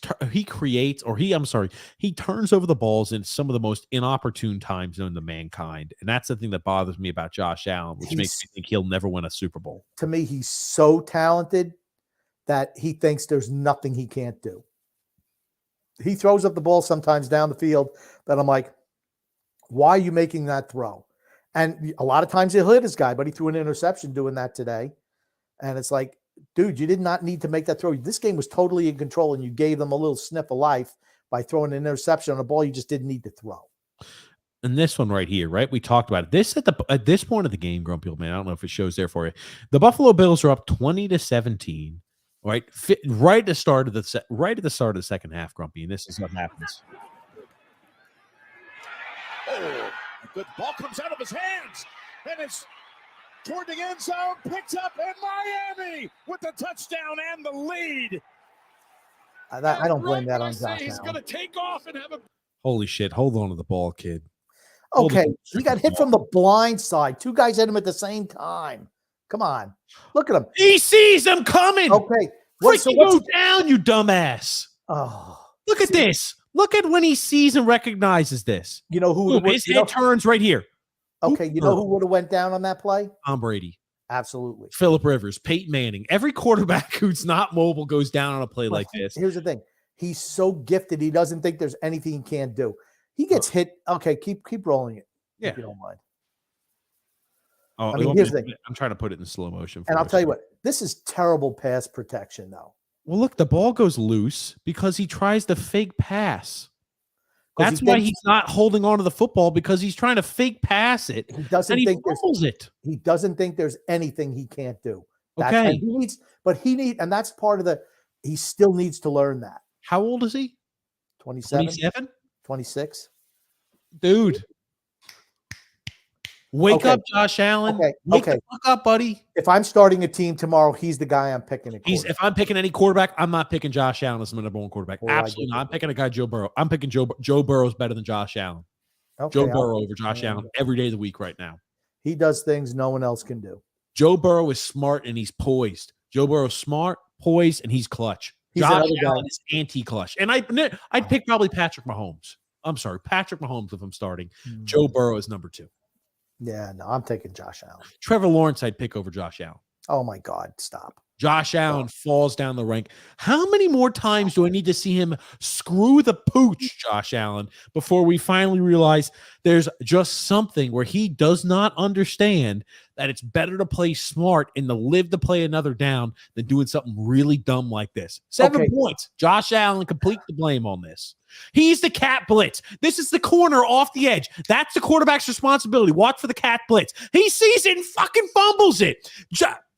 Josh Allen, this type of play right here, all on Josh Allen. You got to do better than that. You're a freaking professional football player. You got to do better than that, Allen. Absolutely have to do better. And who drove him down the field to win that game today? God damn it. Who drove him down the field to win that game today? If he's not doing dumb shit like that. Drove them down the field to win that game today? Who drove him down the field to win that game today? Skylar Thompson. Who drove him down the field to win that game today? Thank you, Josh Allen. Fucking Josh Allen. Josh How Allen. many turnovers? 3 turnovers today? I don't know, but all I know is when 2 picks and a fumble. When they need a big play, he comes up with it. Oh, okay. He's amazing. He's amazing. He willed them to win today because everything seemed like that game was going Miami's way. He'll come up with the damn throw 50, 60, 70 yards downfield and hit a guy in stride. He's the only guy who can do that. Does he make mistakes? Yes, he does. Here's one. It results in 7 going the other way. I'm sorry. This is a game, right? Think about this. This is a game that the Bills should have absolutely walked all over the Dolphins. I think what was it, like a 3-point game? Yes, and I think that what happened in that game was they got out to the early lead so easily that everything they would kind of, you see the other team get momentum and they just come back on you. It happens sometimes. Whereas the game was tighter, I think he would have played better. Okay. I totally disagree with your assessment of Josh Allen. I'm telling you, he doesn't have the clutch gene. We talk about guys that have the clutch gene. Okay. How does he not have the clutch gene? Every time they need a big play down the stretch, he gets it for them. That is the clutch gene, just to let you know. Anytime they're in a situation where they need him to step up, what are you talking about? Inopportune mistakes. What are you talking about? Makes inopportune mistakes. Look at how many close games they lose. They don't lose close games. When you lose in a close game, your quarterback has to sometimes will you to victory. They were 13-3 this year. They were 13-3. Okay. One of the losses was down in Miami. He beat Kansas City in Kansas City with big throws down the stretch. I'm sorry, you're mistaken. Has he lost a playoff game? No. Sean McDermott lost a playoff game because he couldn't stop a team with 14 seconds to go and decide, I'm going to kick it deep because, they only have one timeout left. But you know what I can do? I'm going to kick it to him and give him de facto another timeout. I mean, come on. Here's the thing. We've talked about it before. Cincinnati Bengals, we think, are the favorites to beat the Buffalo Bills if they play next week. I don't see anybody beating the Chiefs. I think what you're going to see is the Chiefs. That bye week is so helpful. Yeah. I hate the new NFL playoff system. I hate it. I absolutely hate it. Jarrell says at this point, I believe in Daniel Jones. Wow. Yikes. I'm sorry, Drew. I feel like I'm trying to have to guide you down to a soft landing as well when things start to crumble underneath. Paul O.C., Grumpy. The Giants won't be an easy out. I agree with that. I don't know who they'll play next, but if they play the Eagles, they could cause an upset. I agree, Paulo. I could see the Giants scrapping away to a victory against the Eagles. John McManaman says, joining late, Gino Olajek passed away. Wow. He's not that old. Well, he wasn't 50s. that old. Yeah. I mean, he played for Vancouver Canucks. I think he was with them, with Pavel Bure when he was in that 94 playoff series against the Rangers, I believe. 52. Wow, that's young. The older I get, the younger people are dying. I'm trying to see here. I think he had a rare heart. He first diagnosed with a rare heart disease called amyloidosis in 2014. Later was hospitalized him again in 2020. So he was battling a rare heart disease that kind of had taken a toll on his life. I'm going to say that you probably mispronounced that diagnosis, but that's okay. Yes, I'm sure I mispronounced it. Drew L says, and the Eagles barely beat our second string guy 2 weeks ago. Their starters were playing. We're all playing. I think I think that the Eagles have tailed off at the end of the year. Yeah, I do too. But I still think they beat the Giants. It's going to be a close game. No matter what happens, that's going to be a close game. I agree. Nick D, Grumpy. Now, I do like Nick's little logo. I love Look it. at this. See, that's a great logo. I like that, Nick. I like that logo. How about that? See that? Wouldn't you love that on a crest? Kind of looks a little. No, it wouldn't work well on a crest, but I like the logo for like fan made. It's great. Oh, it is great. It is great. I love Nick it. D, Grumpy's comment. TJ Grumpy, how you guys doing tonight? Montreal comes away with a big win against the Rangers today. Now we just have to beat the Caps tomorrow night. May Gino Ojek rest in peace. He was 52.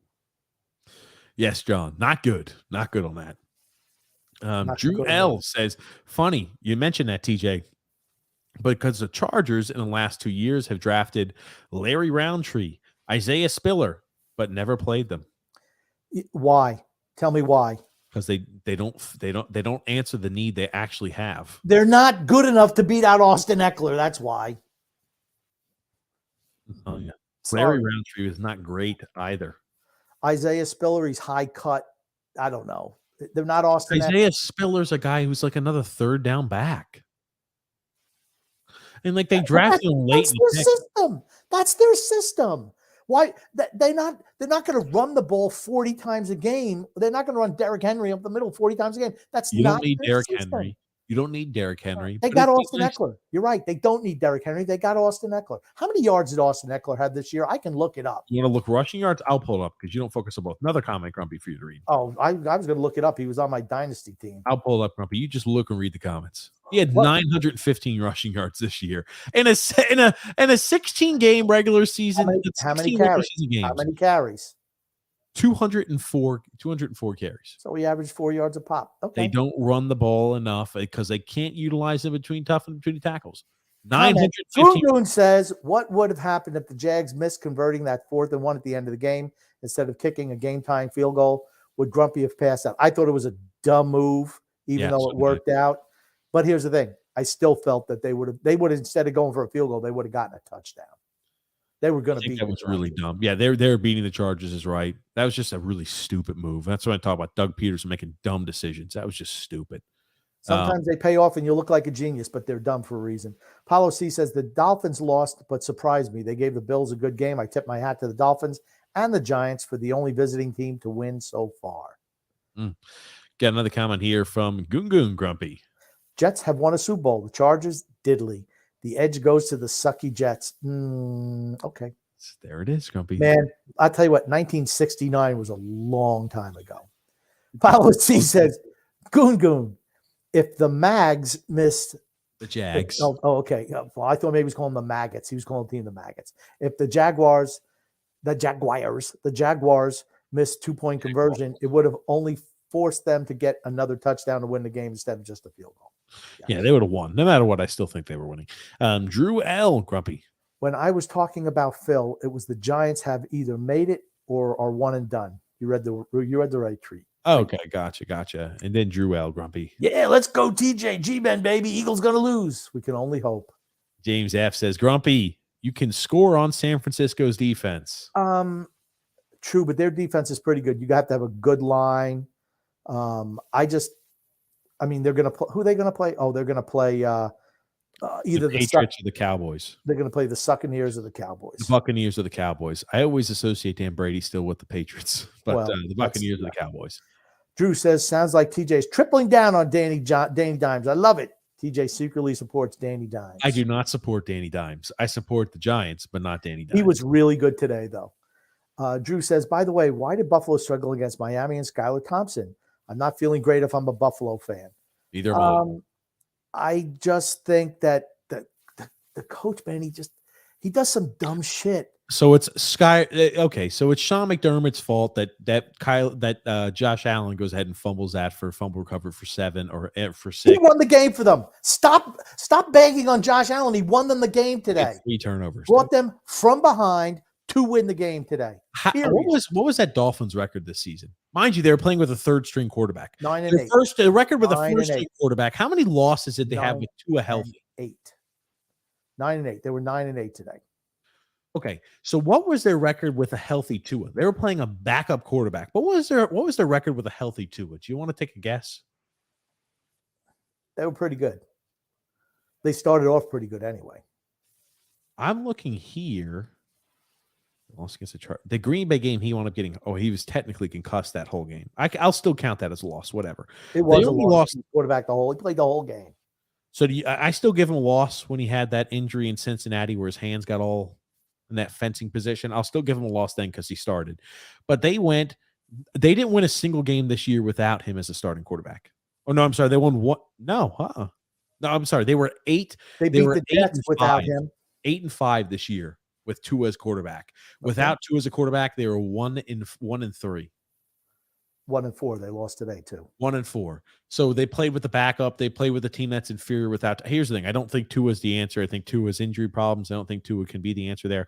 But they play much better with the starter. And the Bills barely beat a team with 1 win. A 1-win team without the starting QB. Hey, it looks an awful lot like the Patriots. Remember how the Patriots can't beat a team with a starting quarterback in? That's kind of how they played the Dolphins today. The Patriots would have probably beat the Dolphins today too. Congratulations, Bills. You stayed on pace with the New England Patriots. The Patriots would not have beaten the Dolphins today. Josh Allen was too shaky today. Yeah, I agree. James F. Grumpy, you watched Your Honor? I have not. What do you think about it, James? Let us know in the comments below. Here you go, Grumpy. Gungun has a legitimate question, Grumpy. And it's maybe hard for the fans to imagine because I think this is a close one between you and I, Grump. This TJ, he'll eat damn anything. Read the anything. He'll eat mold. Isn't that what sushi's made out of? Is mold? Now read the comment, Grumpy. Who is more of a sushi guy, TJ or Grumpy? It's TJ. Absolutely me. Absolutely. How could you not be a sushi guy? Anthony R. Grumpy. Good job by the Giants. Baltimore got very lucky. They won't make it to the Super Bowl. But here's the thing. Sometimes you go through a little bit of adversity, spurs you on moving forward as well. By the way, taking members for my Trade Romanoff Club. I like it. Hey, I've been on that. Well, I don't think you're going to get anything returned, but I want to be one of the founding members there, Anthony. I'll be one of the founding members with you. Drew Licata, Grumpy. TJ, Nick Foles and Eli Manning won Super Bowls. It's not about the top 5 to 7 quarterbacks of the answers. It's about who's clutch and who's the hottest QB come playoff time. Okay, and I'll agree that normally the better quarterbacks have a higher chance to win. True. Those are the teams that win Super Bowls unless your name is Tom Brady. Anthony Rizzi, Grumpy. Baltimore looks like a college team without Lamar. Wow, they have such a bad offense. Well, I want to put you up on screen what Michael Vick said today about Lamar Jackson. Now, Michael Vick is getting shit for this. I like Michael Vick. Michael Vick. He's a stand-up guy. I like him. I think he's repented. I feel so bad for what they did to Michael Vick. Terrible. I think he's repented. I think people still hold him. People still shit on his day because of a mistake. And it was a really bad mistake, but something he's apologized for profusely and put his money where his mouth is. Michael Vick here. I want you. People are trying to shit on Michael Vick for these comments, and I want your opinion on it. It's a minute-long clip. If this team was 2-15, I could see him not coming back and trying to finish out the season. It just seems that, we all play this game to try to win a Super Bowl. Like, that's the main goal. And if you have a team that's good enough to get to the playoffs, and you guys, we're not having this conversation. That contract. But you're not having like 3 games. I understand, he's playing the game. I don't know if I would have the balls to do it. I'm being real honest with you, to sit out. But kudos to him. I mean, he's about his business. He figures they don't want to pay him. So, but Coach say, like you just said, it's the playoffs, man. You 3 games away. Put a brace on it. Get it going. And look, put a brace on it. Let's go. It's hard to say that though. Right. We don't know if he's not. I don't know the extent of his injury. I played the whole season on a sprained MCL. So yeah, I understand if he's not ready. Whole season, but with a lower body injury. So people are trying to shit on Michael Vick for saying, Lamar Jackson, you're in the postseason. Put a freaking brace on it and get out there and play for your team. Okay. People are trying to shit on Michael Vick for saying that. Football's a tough sport, ladies and gentlemen. It just playing on a sprained MCL. That's right. That's what your off season's for. That's what he's had. How many weeks has he had off that his knee's still? I'm still not feeling 100%. What are you, 97, 95%? You've been out for 4 weeks on a sprained MCL, buddy. Yeah, I don't know the extent of his injury. I don't know. And I saw Sean Payton. That's what happened to Robert Griffin III. He was playing banged up and he screwed up his leg and never was the same. That's what they're saying. Did you see Sean Payton? He was absolutely on the side of the player there. Well, we got to look at the medicals. We don't know the medicals. He's politicking for another job. Yes. If you're the Chargers, is he not the first guy you call? I know he's only won the one Super Bowl, but is he not the first guy you call? You want to talk about a guy who's a defensive-minded coach, and the Chargers have so many defensive pieces, that'd be a great coach and a great fit for them.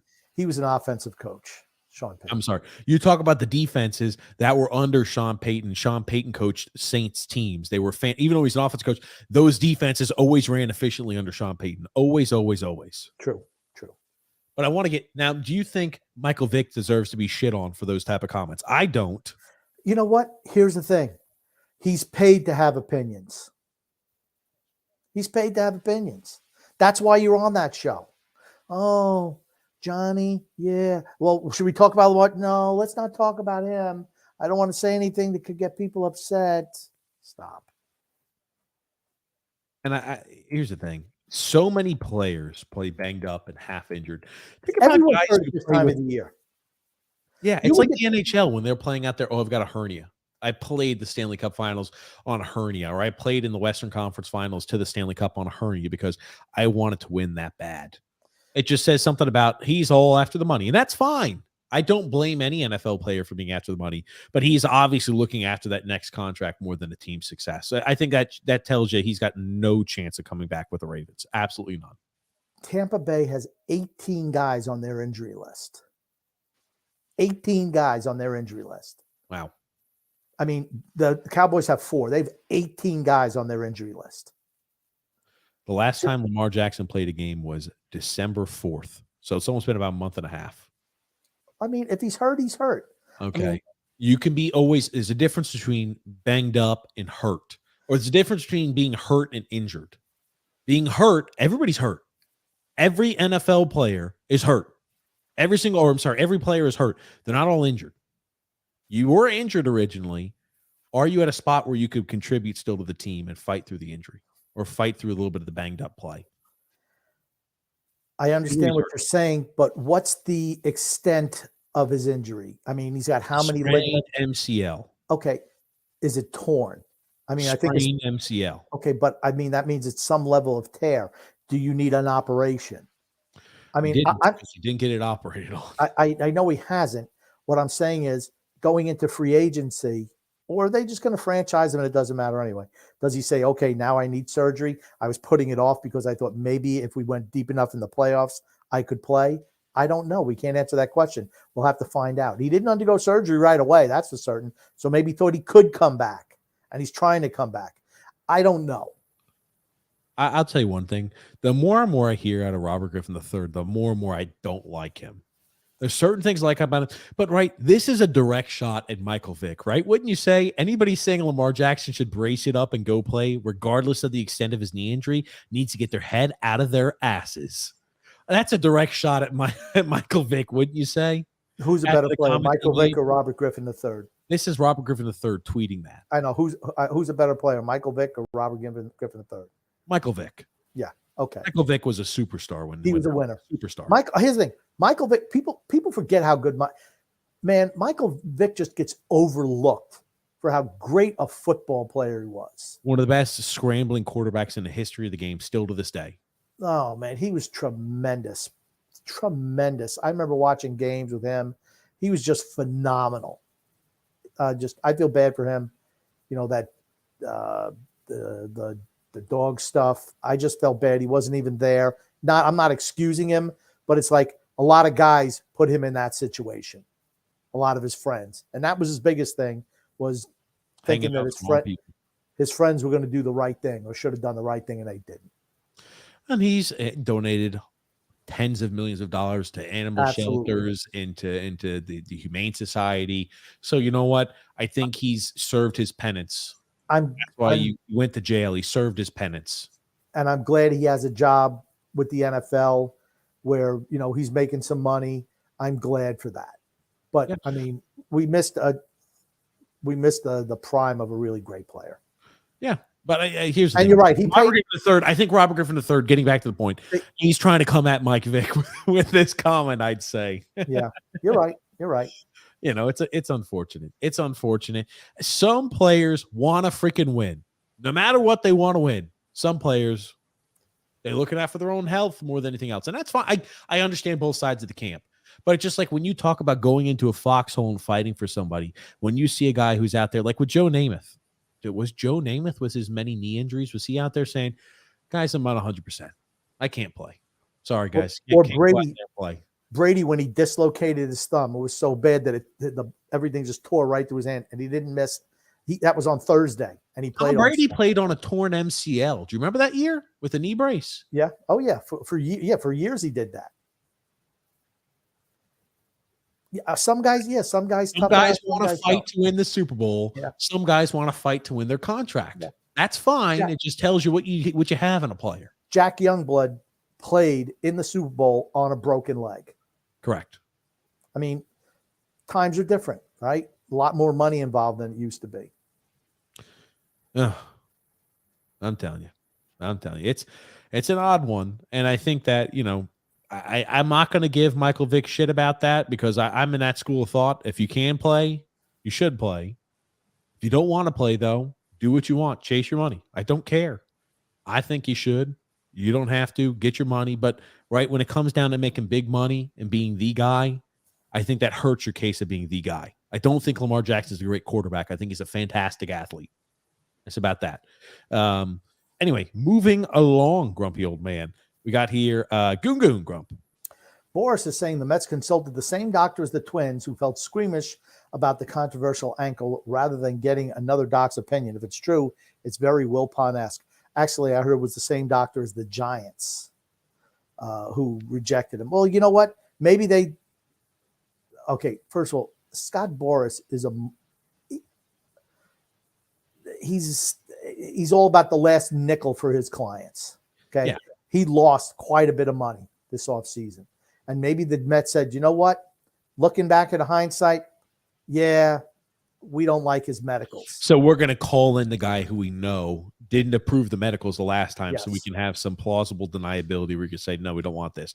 But Boris said, I don't understand the Mets. Boris said, I gave them all the information. We had them talk to 4 doctors. They knew the issue the Giants had, and yet they still call the same doctor the Giants used for his opinion. There was no new information, so why negotiate a contract if you're going to rely upon the same doctor? What do you care? What do you care? Yeah, it's their prerogative to use whichever doctors they want to see if a player is worth the money that they're going to give out. And here's the other thing too, right? Maybe he said certain items, but it just caused the Giants to be squeamish.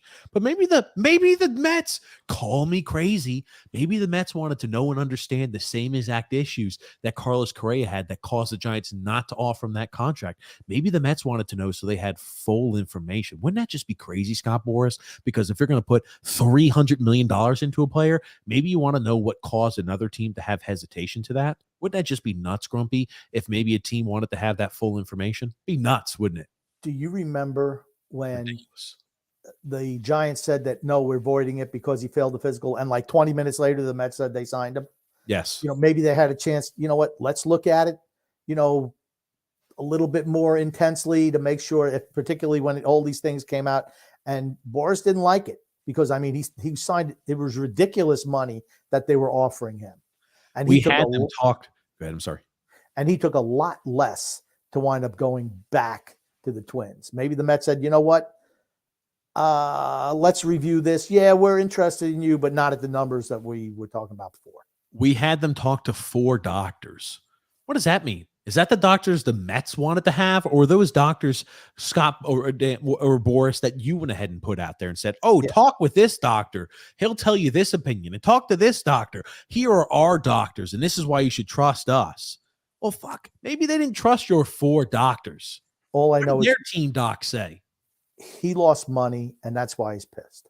He's all assert about it. He's a guy who screws over every MLB team humanly possible for money. All the time. No issue at all. You, Scott Boras.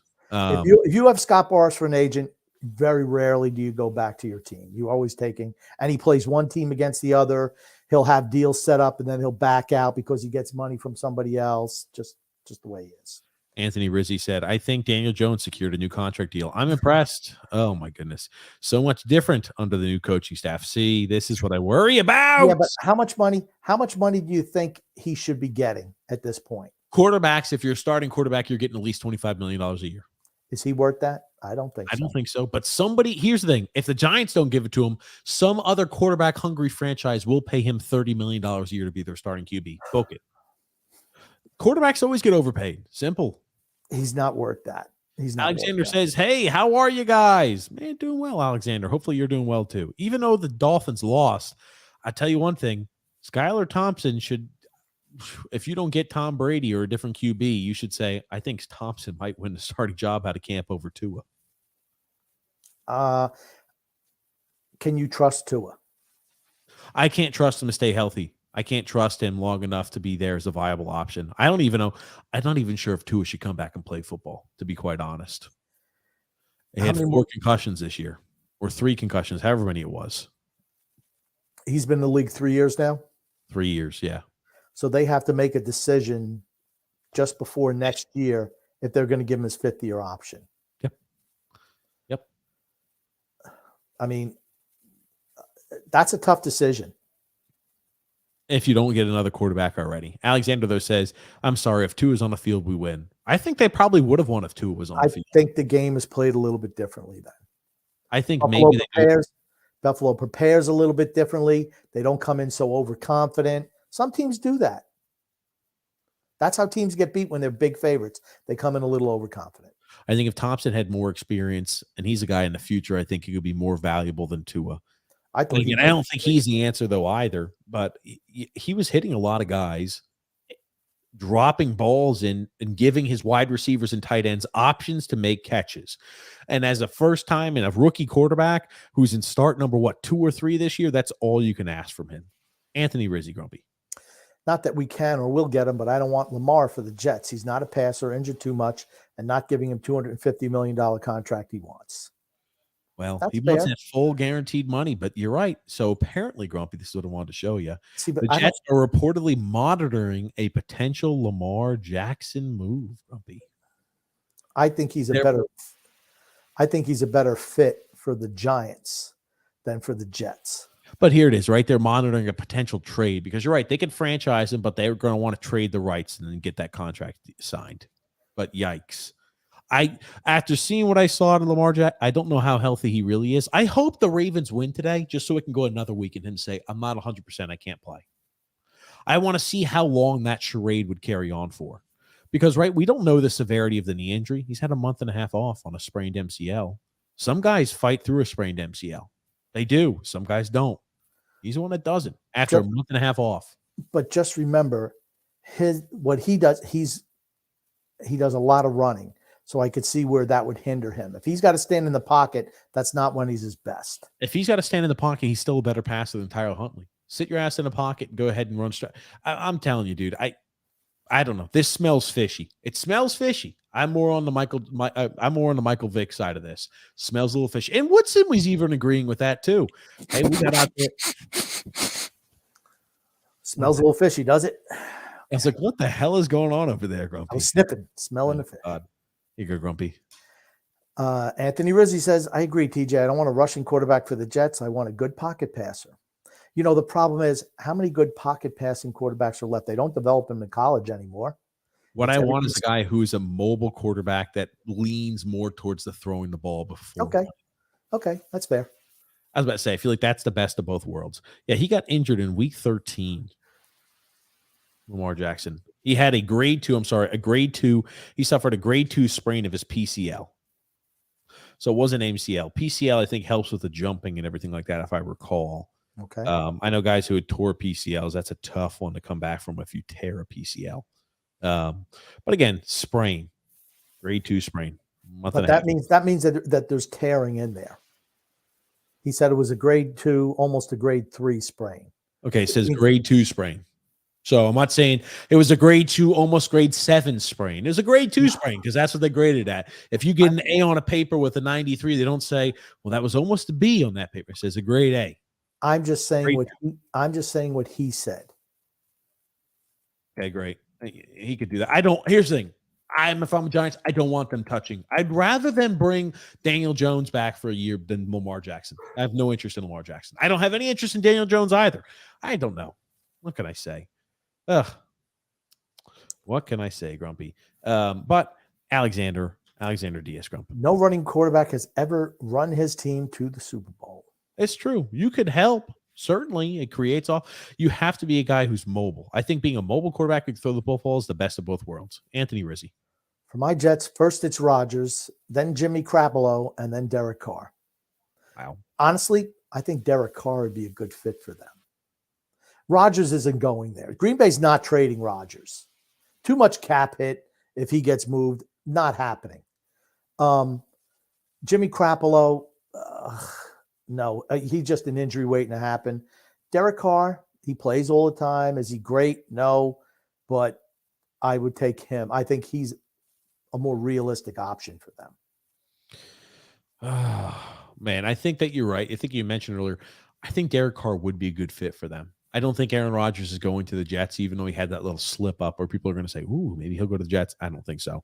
But Drew L. Grumpy, TJ's making me cringe today. His takes are especially awful this podcast. Do what I can, Drew, and that's just for you. Okay. TJ sent you a picture as well. Oh, gosh. Drew L. Grump. I also saw Mike McDaniel ripping a fat cloud on the sideline. LON, good luck, LO Dolphins. That's the coach you keep praising. I bet Mike McDaniel also thought it was a good idea to ask the Q.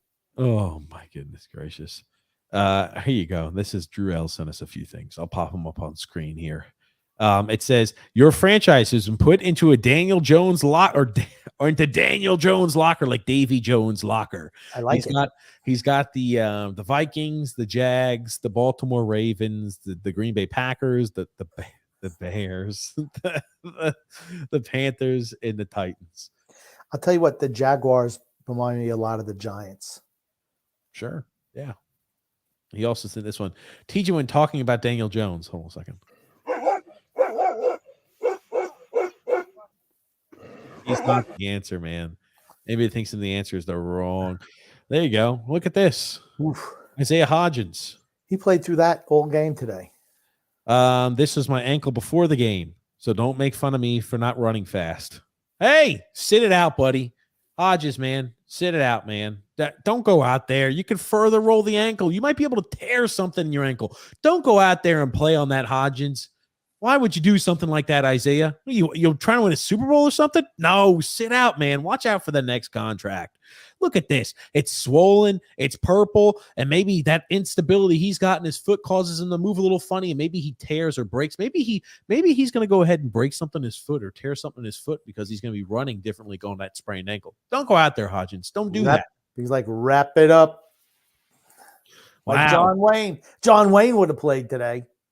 Hey, Grumpy, what can I say? John Wayne maybe have played today, but these guys, no, they shouldn't be. Compound fracture. Wrap it up. Let's zoom in on that so you can see that real close up on there, Grumpy. Look at that. Oh, yeah. It's not pretty. It's not pretty. Purple, swollen, you list it, it's got it. But hey. He's got cankles. I don't know. Football players are supposed to be gladiators. And gladiators sometimes have to go wrap it up and go out there and perform. Even it's if a tough sport. It's a tough sport. You're not going to see somebody miss a game because he sprained his eyelid when he was sleeping at night. You're just not going to see that. Adam Pellick broke his wrist. Adam Pellick broke his wrist and played 2 games in the playoffs on a broken wrist. Oh, I've got a grade 2 PCL sprain and missed a month and a half worth of practice, but I can't get back out there for the big games. And do you know how tough it is for a hockey player to play with a broken wrist? I'm sorry. That type of shit drives me nuts. You know what? Some players want to play. Some players want the contract. Lamar Jackson wants the contract. I've got no interest in a guy like that. Yeah. And I know he's going to come off like, oh, man, he should be so critical of Lamar Jackson. I guess I am. Anyway, moving along there. Yeah, we saw the fat rip. Skylar Thompson to go long on 3rd and 19. and Alexander Grumpy. That's why guys like Lamar Jackson, Michael Vick never ran his team to the Super Bowl. Yeah, Mike Vick was a better quarterback than Lamar Jackson. Wouldn't you agree? Yes. Yeah, Mike Vick may be 100 times a quarterback than Lamar Jackson. He played for Count Chocula's team, though. So, you know. Yeah. Well, once I heard from Mike Vick today playing on that sprained MCL, I think Michael Vick is 1,000 times better of a quarterback than Lamar Jackson after those recent comments today, and he might be 10,000 times quarterback better than Robert Griffin III. Drew L. Grumpy. TJ, Daniel Jones also went through a thing called development this year. It's true. Here's the thing: they implemented the Josh Allen offense and just put Daniel Jones in that spot. See the improvement. TJ Jones has no wide receivers, no talent offense except from him and Barkley. This is where I get to him. Like, there are teams that have a lot less weapons than him that are able to produce somewhat the same. I'm not going that far. I just don't think he's that talented.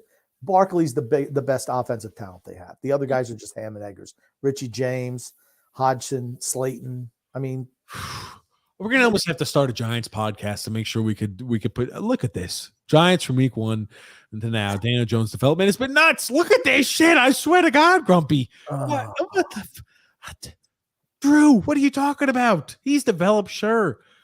How many passing yards? 15 passing touchdowns. 15. He's averaging 1 a game. How many interceptions? 5. And how many fumbles this year that he lost? Oh, shit. It's hard. I can't count that high. I know. I think those numbers are really down. And it could just be, what they were teaching about, ball security and stuff like that. Tom Coughlin. Tiki Barber used to fumble the ball all the time with the Giants until Coughlin got there, and he taught him a different way to hold the ball. And I'm sure he did fumble, but only 2. Well, that's much better than it has been.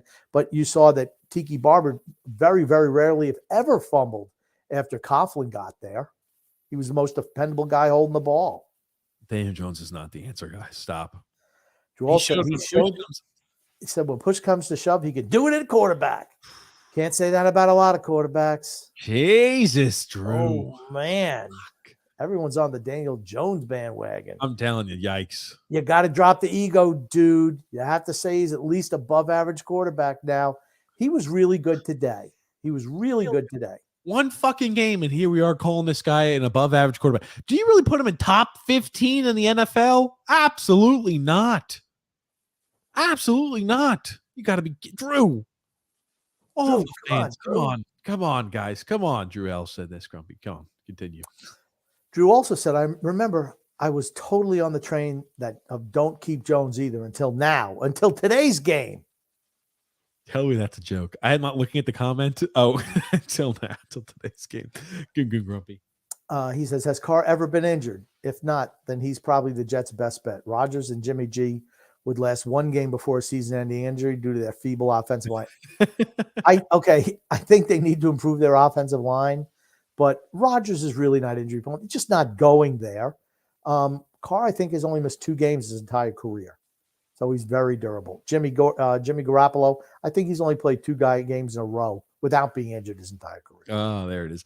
Alexander said, I don't think the Dolphins should move on from McDaniel. He just needs to hire somebody with experience. He blew it today. He cost him the game today. He was just lost on the sideline. Lost. Too busy vaping as opposed to sending in play calls. Peter Puffy. Goon says, have nerds and jocks finally found a way to coexist? I don't know. Sure, I guess. I don't know. Maybe. Oh, he's talking about Mike McDaniels and the football players going to be the nerds and the jocks. No. You think they jam him in the locker room? You saw Brandon. I think they probably hang him up by his underwear in the locker room after the game. You saw them do with Brandon Staley. They were knocking helmets out of his hands. Like, here you go, Joey. Here's your helmet back. Bam! Get that helmet out of my face. Here's your helmet back again. Bam! He keeps swatting it out of there. Bo said, yeah, maybe the nerds and the jocks they're on better terms than they were during the 80s, but still have a lot of work to go. Goon. James F. The slow play calling by Miami was the reason they lost as well, guys. That was the reason they lost. Mm-hmm. They could not get the calls in quick enough. It was all on the coach. That's on him. He calls the plays too. 4th game Skylar Thompson played today. Thank you, Alexander. I thought he was good today. Goon Grumpy. after seeing the Dolphins clock mismanagement, timeout follow-ups, and the Jets' similar horrific mistakes, why don't these teams hire some schmuck whose job it is to aid the head coach in these tight situations? They do. They have guys that tell them that. But, they're in charge. So Poindexter thought he knew what he was doing. Josh Allen showed him something different. Sorry. Alexander Crump. I think McDaniel will be a very good coach in this league. He just needs time to have all these injuries and still make the playoffs. They fell apart down the stretch. The only two teams they beat were the Jets, 11-6, and the Texans. That's it. That's it. That's it. They were 8-3. They wound up being 9-9. It's 17-17 between the Bengals and the Ravens. Holy shit. Wouldn't it be nuts if Lamar Jackson was helping that team win this game? Wouldn't it just be nuts? I wonder if they maybe would be winning if they had Lamar Jackson instead of Tyler Huntley. I guess we'll never know. I wonder if he'll still be too banged up next week. And if they win again, I wonder if they go to the Super Bowl if he's still going to be too banged up to go out there and play. I'm sorry, Drew. I'm sorry, Grumpy. Mike McDaniel isn't vaping. He's just sucking a ring pop. There it is. Alexander Grump. Sorry, fellas, but they said Tua is expected back as a starter next season. Oof. I don't know if that's good news for you or not. That's not. Sorry. That's bad news, Alexander. Sorry for the bad news. James F. says, happy birthday, Josephine, my girlfriend's granddaughter, who turns 4 today. Wow. Happy birthday, Josephine. Woo-hoo. There it is. Happy birthday, Goon Goon Grumpy. I notice a lot of baby wide receivers showing their disapproval when quarterbacks throw poor passes. After the Finns game today, is it time for the quarterbacks to start yelling and acting like babies at the wide receivers? Wide receiver is the most diva position in the NFL. Wide receivers and defensive backs. They really don't, not a whole lot of physicality out there with that. I always like, it's on me. I love when they say it's on. Yeah, they lot big mouth. Bop, bop, bop, bop, bop, bop. It's like, you see like dogs, right? You get Rottweilers and like big old German Shepherds. They're not dogs that are barking around a lot. So when you get the showers, the smallest guys out there in the field have to talk the most shit. Little chihuahuas. Yeah, little chihuahuas or little Pomeranians when they get around a big dog or any other dog. We just got to bark, bark, bark, bark, bark. How do they go? Paulo C. Bark, bark, bark, bark, bark. Paulo C. Chargers always choke in the playoffs. To me, they're called the choking Chargers. There it is. Drew L. Grumpy. Fire TJ, hire me. There we go. There we go. That Bowles play reminds me of Daniel Jones' pass protection under Joke Judge and now the NFL analyst, Jason Garrett. I'm sorry, he said that Bills pass protection. No, it was the cap blitz. Cap blitz always belongs to the quarterback. Cap blitz, if you're not running the slide side that way. So cap blitz, quarterback guy. But yeah, fuck Daniel Jones. Alexander Grumpy. Nope, Josh Allen didn't win the game. We gave them the game. Okay, I think I'm more blue. Drew L says, bro, the recency bias is real this podcast. Holy shit, TJ. And then Josh Allen and Mike McDaniels won them the game. Oh, God almighty. You know what's really tough when you have a team that plays a team back-to-back weeks? Really difficult. Are you trying to say that like it's the Bengals are going to lose tonight to the Ravens because they're on the 2-yard line because they just pulled that up, or did the Ravens just score? Nope, just a distinct possibility they could lose today. And let me ask you this: if the Ravens win today, do they say we don't need Lamar Jackson? Probably not. Probably not. You're winning playoff games without him. What do you need a guy like that who won't even suit up for the team? Tony Cheese says, TJ, hot takes today. Yeah, right. Fire TJ, hire nobody. Oh, fire Drew, hire nobody, said. Literally, Tony Cheese, shit's unreal. It's kind of hard to fire me because I'm not a mod here. LOL. Tony Cheese says, here goes TJ making excuses for the Bills' offensive line. TJ blaming that on Josh Allen and not the offensive line. Yes, the cap blitz belongs to the quarterback unless they're running the slide side that way. Drew. Thanks, Drew. I didn't understand that, and I'm not sure if you're being sarcastic. Shay says, y'all should know that my brother is a huge Giants fan, and I was more hype / louder after the Salo scored a goal in the second game of the season. Oh, gosh. Gump. You hear that? Are you watching the game? I don't understand what it meant. Okay, gotcha. So you're too busy watching the third. I didn't understand what Shay was saying. I didn't understand. Grumpy. Eyes off the TV, please, my friend. Dude, I didn't understand what she was saying. Grumpy, read comments. my James friend. Farrell says Chargers missing and Bengals just scored a 99-yard fumble return for a touchdown. Chargers missing a 36-year-old field goal also cost them that game. That was as soon as they missed that, I'm like, they're done. Yeah, Grumpy, you're reading all the comments from here, buddy. I have no problem with that. We'll be done with this podcast very soon. Brady 7-0 versus Dallas in the playoffs. No, that's just all time. Dallas has never beaten Brady. I don't see them winning. I don't know. They might win. Not that it matters, but Tampa Bay is a disaster.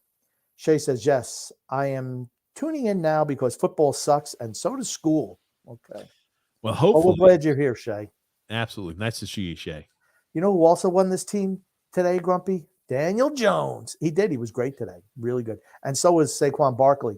You know, all he does supposedly is one big rush, 70 yards, then nothing else for nothing. 70 yards, nothing. 35 yards. No, he was really How good. many rushes you think Barkley had today? How many rushing yards? I don't know. I would say How many? maybe 75 yards rushing, Less than that. 60. Less than that. How many did he have? Just tell me. 53 fucking rushing yards, and here we How- are celebrating him like he's the second coming of How Christ. many- 53 rushing yards, and we're celebrating Barkley like he's the second coming of Christ. Do you understand this? How many- 53 rushing yards. How many rushing attempts? 9. That's so. What is that? You That's gave what- the star on your team 6. 9 rushes today. So that's 6. How many passes He did he rushed for catch? less yards than Daniel Jones. How many passes did he catch? 5 receptions.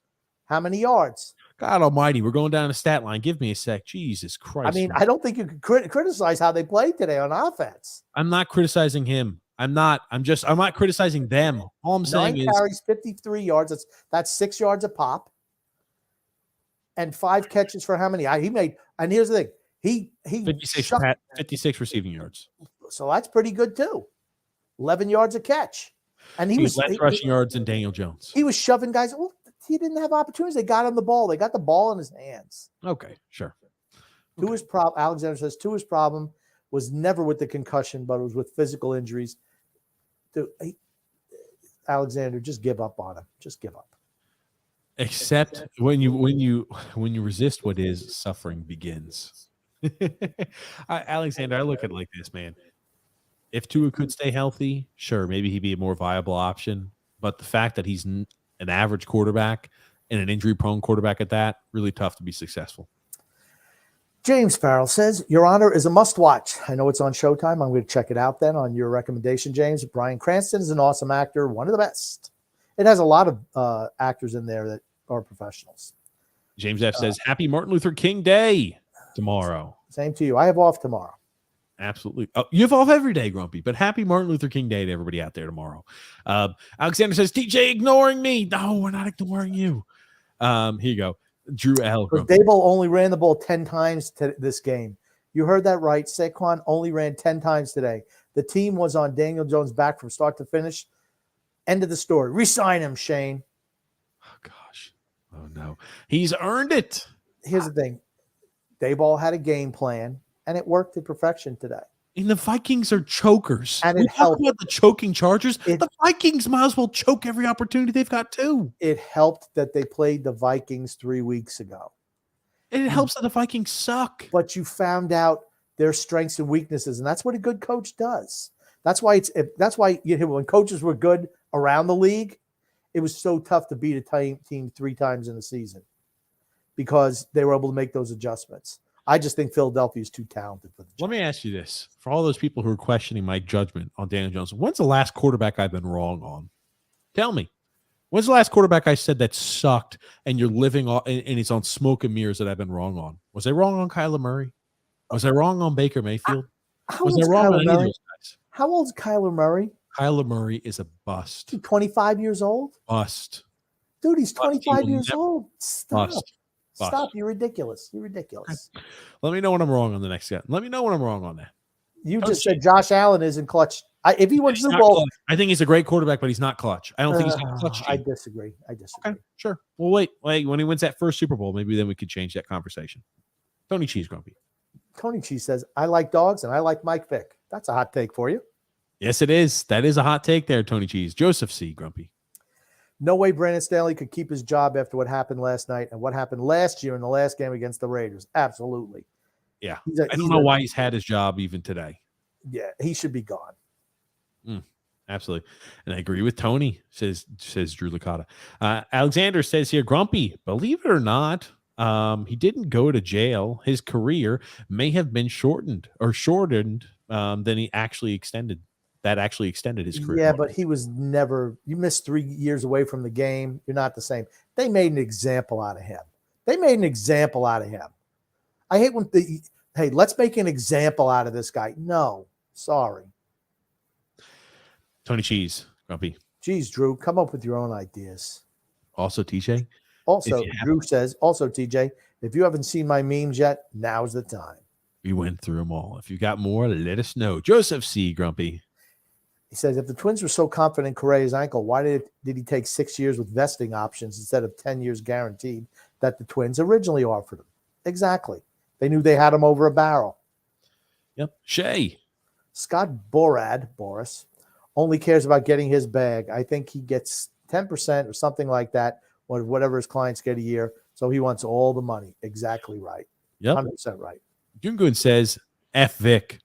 Besides dirty deeds with dogs, what did he ever win in football? Nothing. Mark Sanchez won double the amount of playoff games than Ron Mexico did. Who the hell's Ron Mexico, Grumpy? Maybe he's talking about Ron Rivera. Ron Rivera. No, he's not talking about Ron Rivera there. Might be. Yeah. Mark Sanchez. Mark Sanchez, dude. Oof. You know, here's the thing. Mark Sanchez, I like him as an analyst. I do. I like him when he covers college games. I think he's sufficient in that manner. Okay. Is that it? You've got nothing to say about Mark Sanchez? I thought he was a shitty quarterback who didn't really want to play because you could have come out the year before, been the number one pick in the draft. It's Matt Leinart. Oh, that's right. Well, Mark Sanchez. Yeah, you're not paying attention. Right. What's the difference? They're two Marks. They both went to USC. One was Mark and one's Matt. They're not even the same fucking name. MS, ML, whatever. Here's the thing. Mark Sanchez, butt fumble boy. That's all you need to know. Butt fumble. That's all it'll be known as, butt fumble. Matt Leinart, wait a minute. Mark Sanchez isn't doing broadcasting, is he? Yes. For what channel is he doing broadcasting? I'll pull it up there. Leinart does the Mark Sanchez and Leinart both do them. Both of them analyze. Both of them? Yes. Oh my God. I didn't realize that. I didn't realize Sanchez had another job outside of anything. Fumbling into butts. That's the only thing he's done. I hope I'm right on this. I know Leinart definitely has one. He joined Fox Sports in July of 2021 as a game analyst. Okay. So he comments. I've never seen him do a game. Yeah, he does. Yep, he does Fox Sports broadcast team. I was thinking Leinart. I've never seen Sanchez do a game. I've never seen him do a game. He used to do CBS for a while, and he does Fox Sports. Yep. But I know Leinart definitely does all the college games here. And he does like that little circle there with the panel. Yes, exactly. But continuing along, Drew L. Grumpy, you're reading comments. I can't believe. Are you going to stop talking once? I can't believe I just saw J.K. Dobbins just make a big play. Am I dreaming? J.K. Dobbins is a good back. Mm-hmm. And he used to be with ESPN, I'm sorry, beforehand. So he was at the ESPN for a bit. Now he's on Fox Sports. But Drew Licata, Grumpy. I don't think Jones is even getting $25 million. I think like 15 to 18 million is what I'm predicting because his overall stats aren't eye-popping. Let me ask you a question. How much would you sign Daniel Jones back for if you're the Giants, DJ? I'm not sure there's a starting quarterback that makes under $20 million a year. That's the sad part. That's the sad, sorry truth about it. Okay, so you're looking, here it is. Fuck. All quarterbacks that are past their entry-level deals are all making more than freaking $20 million a year. Every single one of these guys, except Jameis Winston. He makes $14 million a year. How much would I sign Daniel Jones back? It'd be a 1 or 2 year deal. Jameis Winston wasn't even started by the end of the year. Andy I'm Dalton. saying he was coming into the league. He was coming in this year. He was a starter. Okay. I'm just saying this, right? I think that if you're going to sign Daniel Jones, he's going to want 20 million plus. I'm saying hopefully he settles or you get like 17.5 or 20 million. That's all right. If you're going to sign a quarterback that's past an entry-level contract, they're going to want $20 million plus. Just that simple. Think about it. Jameis Winston, who hadn't been a starting quarterback in how many years, he got himself a $14 million a year contract. 1 year deal. Yep. Jimmy Garoppolo, $27.5 million. Ryan Tannehill, $29.5 million. Matt Ryan, $30 million. Carson Wentz, $32 million. Jared Goff, $33 million. Kirk Cousins, $35 million. Stafford, $40. Dak Prescott, $40. Derek Carr, $40. Josh Allen, $43. All quarterbacks are getting paid monstrous numbers. He's going to want a $20 million plus a year deal. What did Brady get? Brady, 25. That's getting underpaid for what he does. Oh, for certain. For certain. There's no doubt about it. I'm just saying all these quarterbacks get paid. If you're not on a rookie contract, you're all making pretty much over $20 million. I wonder how much they would have had to pay him for that 5th-year option. I'm not sure. Hindsight being 2020, don't you think they should have signed him to the for the 5th-year option? Hindsight being 2020. After this one game where he looked really good. I don't think he's been great all year. I think the new system has absolutely helped him. I think Brian Daboll has done a phenomenal job with the Giants, bringing new culture in there. I still don't think he's great, but he played exceptionally well today. Let's see how he plays against the Eagles next week. The Eagles are a different animal defensively. That's all I'm saying. Let's continue here. Drew L says here, plus Joe Shane has nailed everything he's done in his tenure so far. I'm going to put so far in there because he's not going to be perfect forever. I trust him to find a team-friendly deal for Daniel Jones. Man, I don't know. I don't know how many eggs you want to put in the Daniel Jones basket, to be honest with you. Oh, my goodness. This is grumpy. Drew also says, and Alexander, as much as of us collectively shit on the Dolphins this year, you should hold your head high this game. You almost beat the Bills. No. Drew's handing out sympathy points because the Giants won today. He's feeling in a very charitable mood, Grumpy. No. There's no such things as moral victories. No, you lost. You lost today. You got beaten in the first round of the playoffs. Drew says, not one NFL game, TJ, multiple games. I don't even know what that's referring to, but okay. By TJ's logic, Kenny Pickett is better than Daniel Jones. LOL. Okay, keep meat riding Pickett, TJ. I don't think he's better. TJ loves him from Kenny Pickett because he went to the University of Pittsburgh. Kenny Pickett's an average quarterback in the NFL right now. Simple, average. I think he's going to be really good. I think he's going to be. I'm not going to say really good, but he's a guy you can win with, I think. Mike Tomlin did a phenomenal coaching job this year. Phenomenal. I think Kenny Pickett's a guy who, at best, is a spot where he's like 9th or 10th best quarterback in the NFL. But I think he is a clutch quarterback. That's what I think. He's a guy who's a clutch quarterback. Maybe he won't be as great talent-wise as some quarterbacks, but he has the clutch gene. We talk about it. He's got that clutch mentality to him. James F. Grump. Derek Carr broke his ankle in 2019. He hasn't been the same quarterback as that runs the ball. That's all right. He's also in his 30s too. I think he's afraid to run. And he says, are you guys ready for the Royal Rumble this Saturday? I love the Royal Rumble. It's one of my favorite wrestling events. You can put the last fumble return on screen. So you said that there was a 99-yard fumble return for a touchdown by the Bengals, but the Ravens drove right back down to the field and they're in striking range again. No, you're incorrect. Oh, really? Okay, I'm just looking on my computer screen because I'm not watching the game like you, but well, hold on. It's 3rd and 3 from Cincinnati has the ball. Okay, gotcha. My God. Wouldn't it have been nuts if you had the right quarterback in there like Lamar Jackson to push forward? Maybe he wouldn't have fumbled that like Tyler Huntley. Tyler Huntley got the 30-yard run down to the 1, which got him down there. Tyler Huntley's played great today. Here it is. My God. Holy shit. I don't understand this. He reached the ball up. My God, that is just so dumb. That's the rule number 1 no. This dumb shit. You can do that on 4th down, but you can't do it on 3rd down. Do you like how the freaking running back is not paying attention either? That is your responsibility, number 35. Let me reload this so it's not as loud because it's going to get loud here.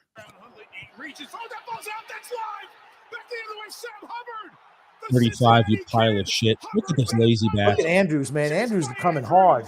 Good for Andrews. That's a guy he'll fight with the man. He'll fight in the freaking fox pit with you. I'm pissed off at Mark Andrews. I had him on my fantasy team this year. He didn't do dog shit. And all of a sudden today he's been tremendous. And Baltimore just, again, the guy dives, hits the plant leg as little as he does. He still gets the roughing penalty, and it's a first down for Cincinnati. Baltimore imploding down the stretch. I don't care. I hate Baltimore, to be honest with you. What the hell is Gus Edwards doing on this play? Look at this shit. Lazy sack of shit, Edwards. Get up. And then look at him. He's half-ass running. Tight end outrun your ass. How does a tight end outrun you?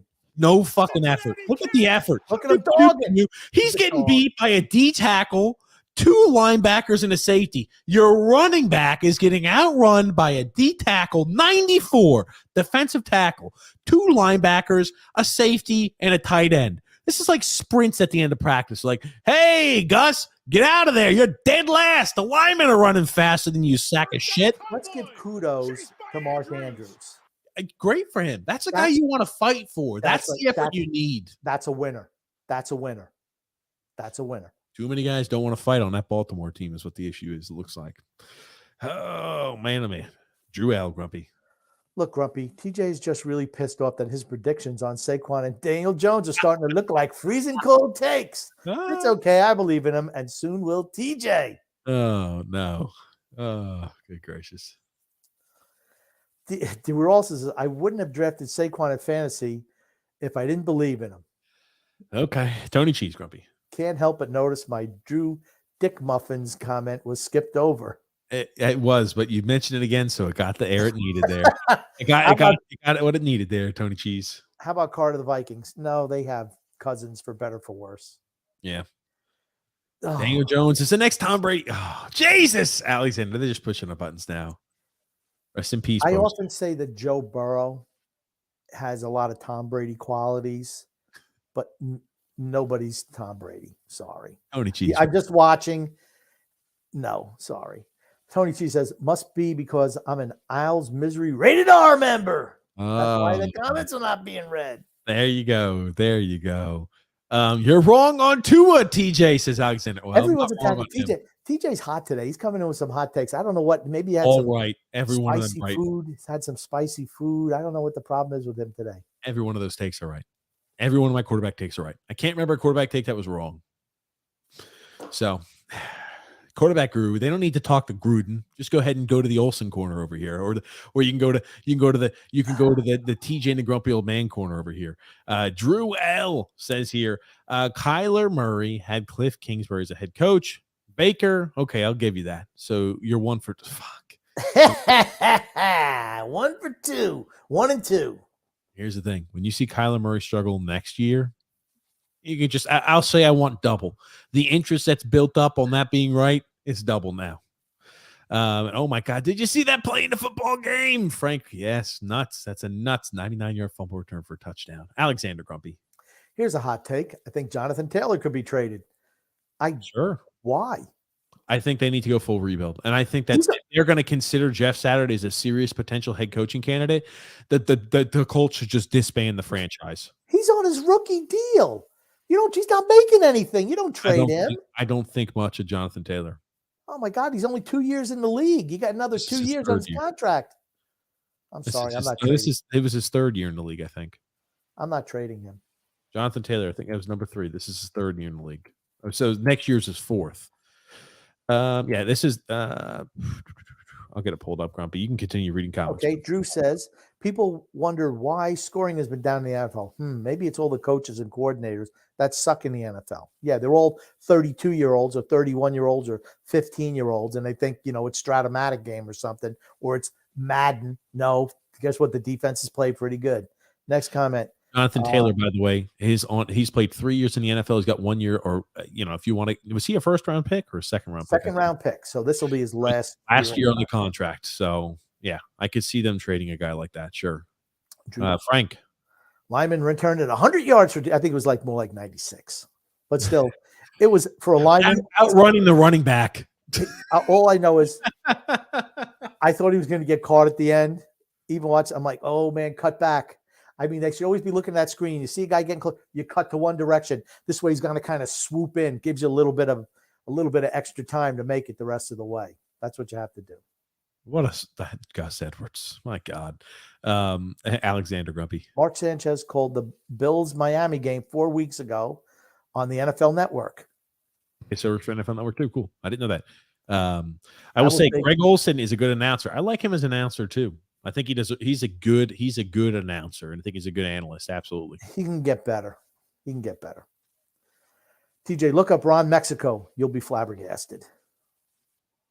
I'll pull it up here. I'll let you continue there, Grumpy. Paul O.C. The best rushing quarterback after Vic was Randall Cunningham, as long as I remember. Randall Cunningham was really good too. He was the first who I would consider I don't know. Fran Tarkenton was as well, but he had real skills, but he played for those Eagles teams, and he wasn't really a winner. It's terrible what happened to him. I think his child drowned in a swimming pool or something like that. Just terrible. I hate to hear it. Frank from Empire State says Sanchez is great on TV. I tell you, I don't think I've ever heard him call a game. Yeah, because you're too busy watching. You're too busy watching Matt Leinart. Maybe I don't give two shits about who the announcers are. My little brownie says, Grump, who types your list of best quarterback wide receiver combo? I'm partial to Montana Young Rice, 49er Glorious days. Will you be selecting Brady and Gronk? Well, you said quarterback wide receiver. So let me think. I guess you have to go with, I don't know which one was better, Montana Rice or Young with Rice. You don't get two quarterbacks. You only get one. But they were pretty good. Or how about Peyton Manning and Marvin Harrison was really good too. In the regular season, of course. I don't know. Tough to pick. But for quarterback, tight end, it's got to be Brady Gronk for certain. Quarterback, wide receiver. Give us the best now in the NFL and give us the best of all time. Best now. Wow. Best now. Oh, I would have said after last year, Mahomes and Hill. Yeah. But now, what would you put now? Would it be Burrow Chase? Maybe Burrow Chase or Sure. Cousins Jefferson. And Burrow that's because of Chase. the wide receiver. Okay, Burrow Chase. Okay. All time, Grumpy. Well, I know he said all. We already tried. Did you pick the all time? I thought you did a quarterback tight end. No, I said I got to say it's either Montana Rice or Young Rice, or maybe Peyton and Marvin Harrison. They were really good too. Fair enough. Alexander Grump. They came in as the biggest underdogs in NFL history. No, that's not true. 14.5 points. To only lose by 3. That tells you that the Dolphins are very close.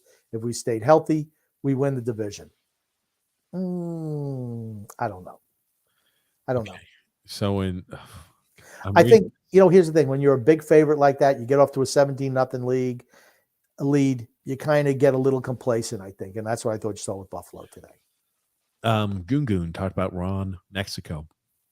Now this is from the Atlantic. It says on April 5th of 2005, a Smoking Gun report about the then Atlanta Falcons quarterback Michael Vick gave the internet one of its most enduring memes. See, Michael Vick allegedly had sex with a young woman and gave her herpes. One of the details in this suit alleged that Michael Vick used pseudonym Ron Mexico either with her or when getting tested to avoid headlines about having sexually transmitted disease. Vick eventually settled out of court, and this was before the dogfighting scandal, and Vick's name was still worth something. He was one of the biggest stars in the NFL at the time, blah, blah, blah. Okay, so he had sex with somebody, maybe gave him transmitted him STD, and he got tested under Ron Mexico. Ron Mexico, Grumpy. Wow, oh, wow. I didn't know that. Couldn't have thought of something more creative. Learned something today. Hey, it's a good name. Drew says, Kenny Pickett doesn't have the arm strength compared to Daniel Jones. Just saying. I know Grump loves himself some arm strength. It's true. I don't think Kenny Pickett's arm is great, but I think he's pretty good. I think he has a chance to be a good quarterback. I'm not deriding him like TJ does, but I thought how am I deriding by thinking he's an average quarterback? I thought he improved as the season went on for certain. How many fourth quarter comebacks did Kenny Pickett lead them to in his 7 starts? He had 2 fourth quarter comebacks. I don't know. First year guy. Drew also said everybody's favorite Raven fan, Whoopin'. We Hoopin' is in shambles, right? Grumpy, remember the guy who does this little, yeah. Send us Drew L because Grumpy loves We Hoopin'. Do you remember that stupid kid? He goes, and he starts freaking out and breaking shit in the attic. You don't remember him? I don't like him. Grumpy loves him. Oh, I can't wait to see those memes next podcast. Drew says, yeah, let's go, Alexander. Danny Dimes fan club. Oh, man. Drew says, TJ's takes all wrong. Every one of them are wrong. That's why Grumpy's the curve. Every one of your takes is wrong. That's right. I don't think I've ever had a right take before in my life. Well, that's probably true. That's why you keep me around. Drew L. And Drew also says, TJ, there's an exceptional few that have been as bad as Cliff Kingsbury. I think anyone the Cardinals bring in will be better. I don't think Cliff Kingsbury, to me, is an offensive coordinator. He was good for a short period of time as a head coach and then just fell off the planet. Yeah. He's still getting paid buku bucks by Arizona. I don't know where he's going, but to me, I don't think he's going to do anything for a while. Would you go somewhere as an offensive coordinator and not get paid anything because you're getting paid by another team? I don't think so. Take the free check, spend some time off, because you want to make sure you get the right fit. I was talking to a buddy of mine today when they talk about college coaches, when people change things up like that. The coach position, it's not like a normal everyday thing. You're in a spot to where you want to make sure you're putting the best chance to succeed. You're not just going to take the first job opportunities that comes knocking on your door, because if you get put into a wrong spot or a spot that has no chance of success, you just further drag your name through the mud and ruin the reputation that you've built up and have. So you got to make sure it's always the right fit. And he doesn't have to worry because he's getting paid for the next number of years. So he does have time to pick and choose. Alexander says Jonathan Taylor is not happy in Indy. Who was happy in Indy after this year? They were terrible. Jeff Saturday's happy. TJ, not only did he con the Indianapolis team into giving him the interim head coach job, but now he might be able to trick them into giving him the full-time head coaching job after a 1-in-whatever record in Indy. Terrible. Oh gosh. TJ, what was for dinner tonight? A hot dog sliced down the middle on a cheeseburger with barbecue sauce, ketchup, mayo, pickles, and some chocolate ice cream on the side. That is accurate sometimes, Andrew. But tonight we had some ribeye, some little sliced up ribeye with some Mexican seasoning on it, with some cheese. So, very nice. Little tacos, Grumpy. Drew L. Okay, maybe TJ just sucks at predicting running backs because the Jonathan Taylor one is absurd. Laughing my ass off. TJ's gone full meltdown this podcast. It does seem like you've gone full meltdown this podcast. Okay, so we're talking about Jonathan Taylor. He was banged up this year, but had 861 rushing yards this season. He missed a lot of time. He was on one of my fantasy teams. Cost me in the money league. Cost me the championship in the money league. His yards per carry this year were his lowest in his career in the NFL. They stacked the box on him and said, Matt Ryan beat us. Couldn't do it. Jonathan Taylor doesn't catch the ball that well out of the backfield. He also had the least amount of passes received this season, too. That's not his fault. The least amount of yards per reception ever this season, too. That's not his fault, though. Okay, sure. Sure, it's not his fault. Okay, we're not giving any fault. Hey, on the Colts who struggled miserably this year, no fault goes on. It's the running back is the reason why they went. No fault goes on the MVP caliber running back. So it's the running back who missed how many games? First time he's ever been injured. 11 times. 11 times. Played 11 games. Started 11 games this year. So he missed, but he was dinged up 5 in a lot of those games. Okay. So a team that went 5-12, it's the running back's fault. It's not, the miserable quarterback play. They played 3 quarterbacks this year. They got a guy right out of who's never coached a game in his life, take him out of a TV studio, and all of a sudden, it's not his fault. Stop, please. They were 2-8-1 with a healthy Jonathan Taylor. 2-8-1. They had a better record without him than with him. There's a reason for that. Remember when I used to say back in the day before we had this podcast, I said, after Odell Beckham Jr. got hurt that year, the Giants' record was significantly better without Odell. So there's a reason for that. Odell Beckham's a cancer in the room. Absolute cancer. Maybe they knew their formations.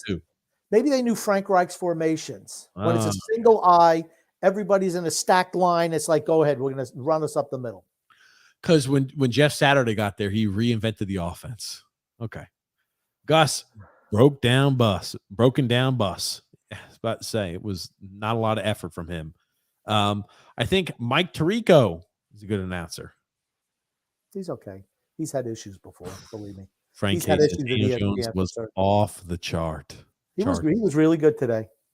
Yeah, he was good. Oh, Alexander says the best now is Hill and Waddle. No, it was Best a quarterback wide receiver combo. So it's probably Tua and Waddle, Tua and Hill. Well, see, that's absolutely not it. That's automatically disqualifier. Andrew L says, I like how TJ completely disregarded bringing up Ron Mexico. Don't blame you, TJ. No, I did. I just didn't know what it was. And I'm like, I got to do some research on that first. But yes. And here you go. Frank K. Grumpy. Rangers lost to Montreal. Yes, we knew I that. saw Thank that. you, Frank. Do you guys like the Bengals head coach? I do. No, he's a dope. Zach Taylor? Yeah. He's no. a dope. He honestly reminds me a lot of Brandon Staley. Drew L. Grumpy. How many fourth quarter comebacks did Danny Dimes have this year? I don't know. Oh, no. Couldn't tell you. If you told me, I probably would be shocked. He had one today. Okay. Taylor is nasty, says Frank. GL said, I'll send you the We Hoop and Freakouts next podcast. Yes! Grumpy hates him so much. And that makes me love that kid. If it's that same kid. It's going to be the same kid. He'll probably be like flipping out, smashing keyboards over his knee, Grumpy. Yes, we forgot to talk about it. Let's talk about Brock Purdy, the 49ers, and the Seahawks, Grumpy, as we're almost 3 hours in.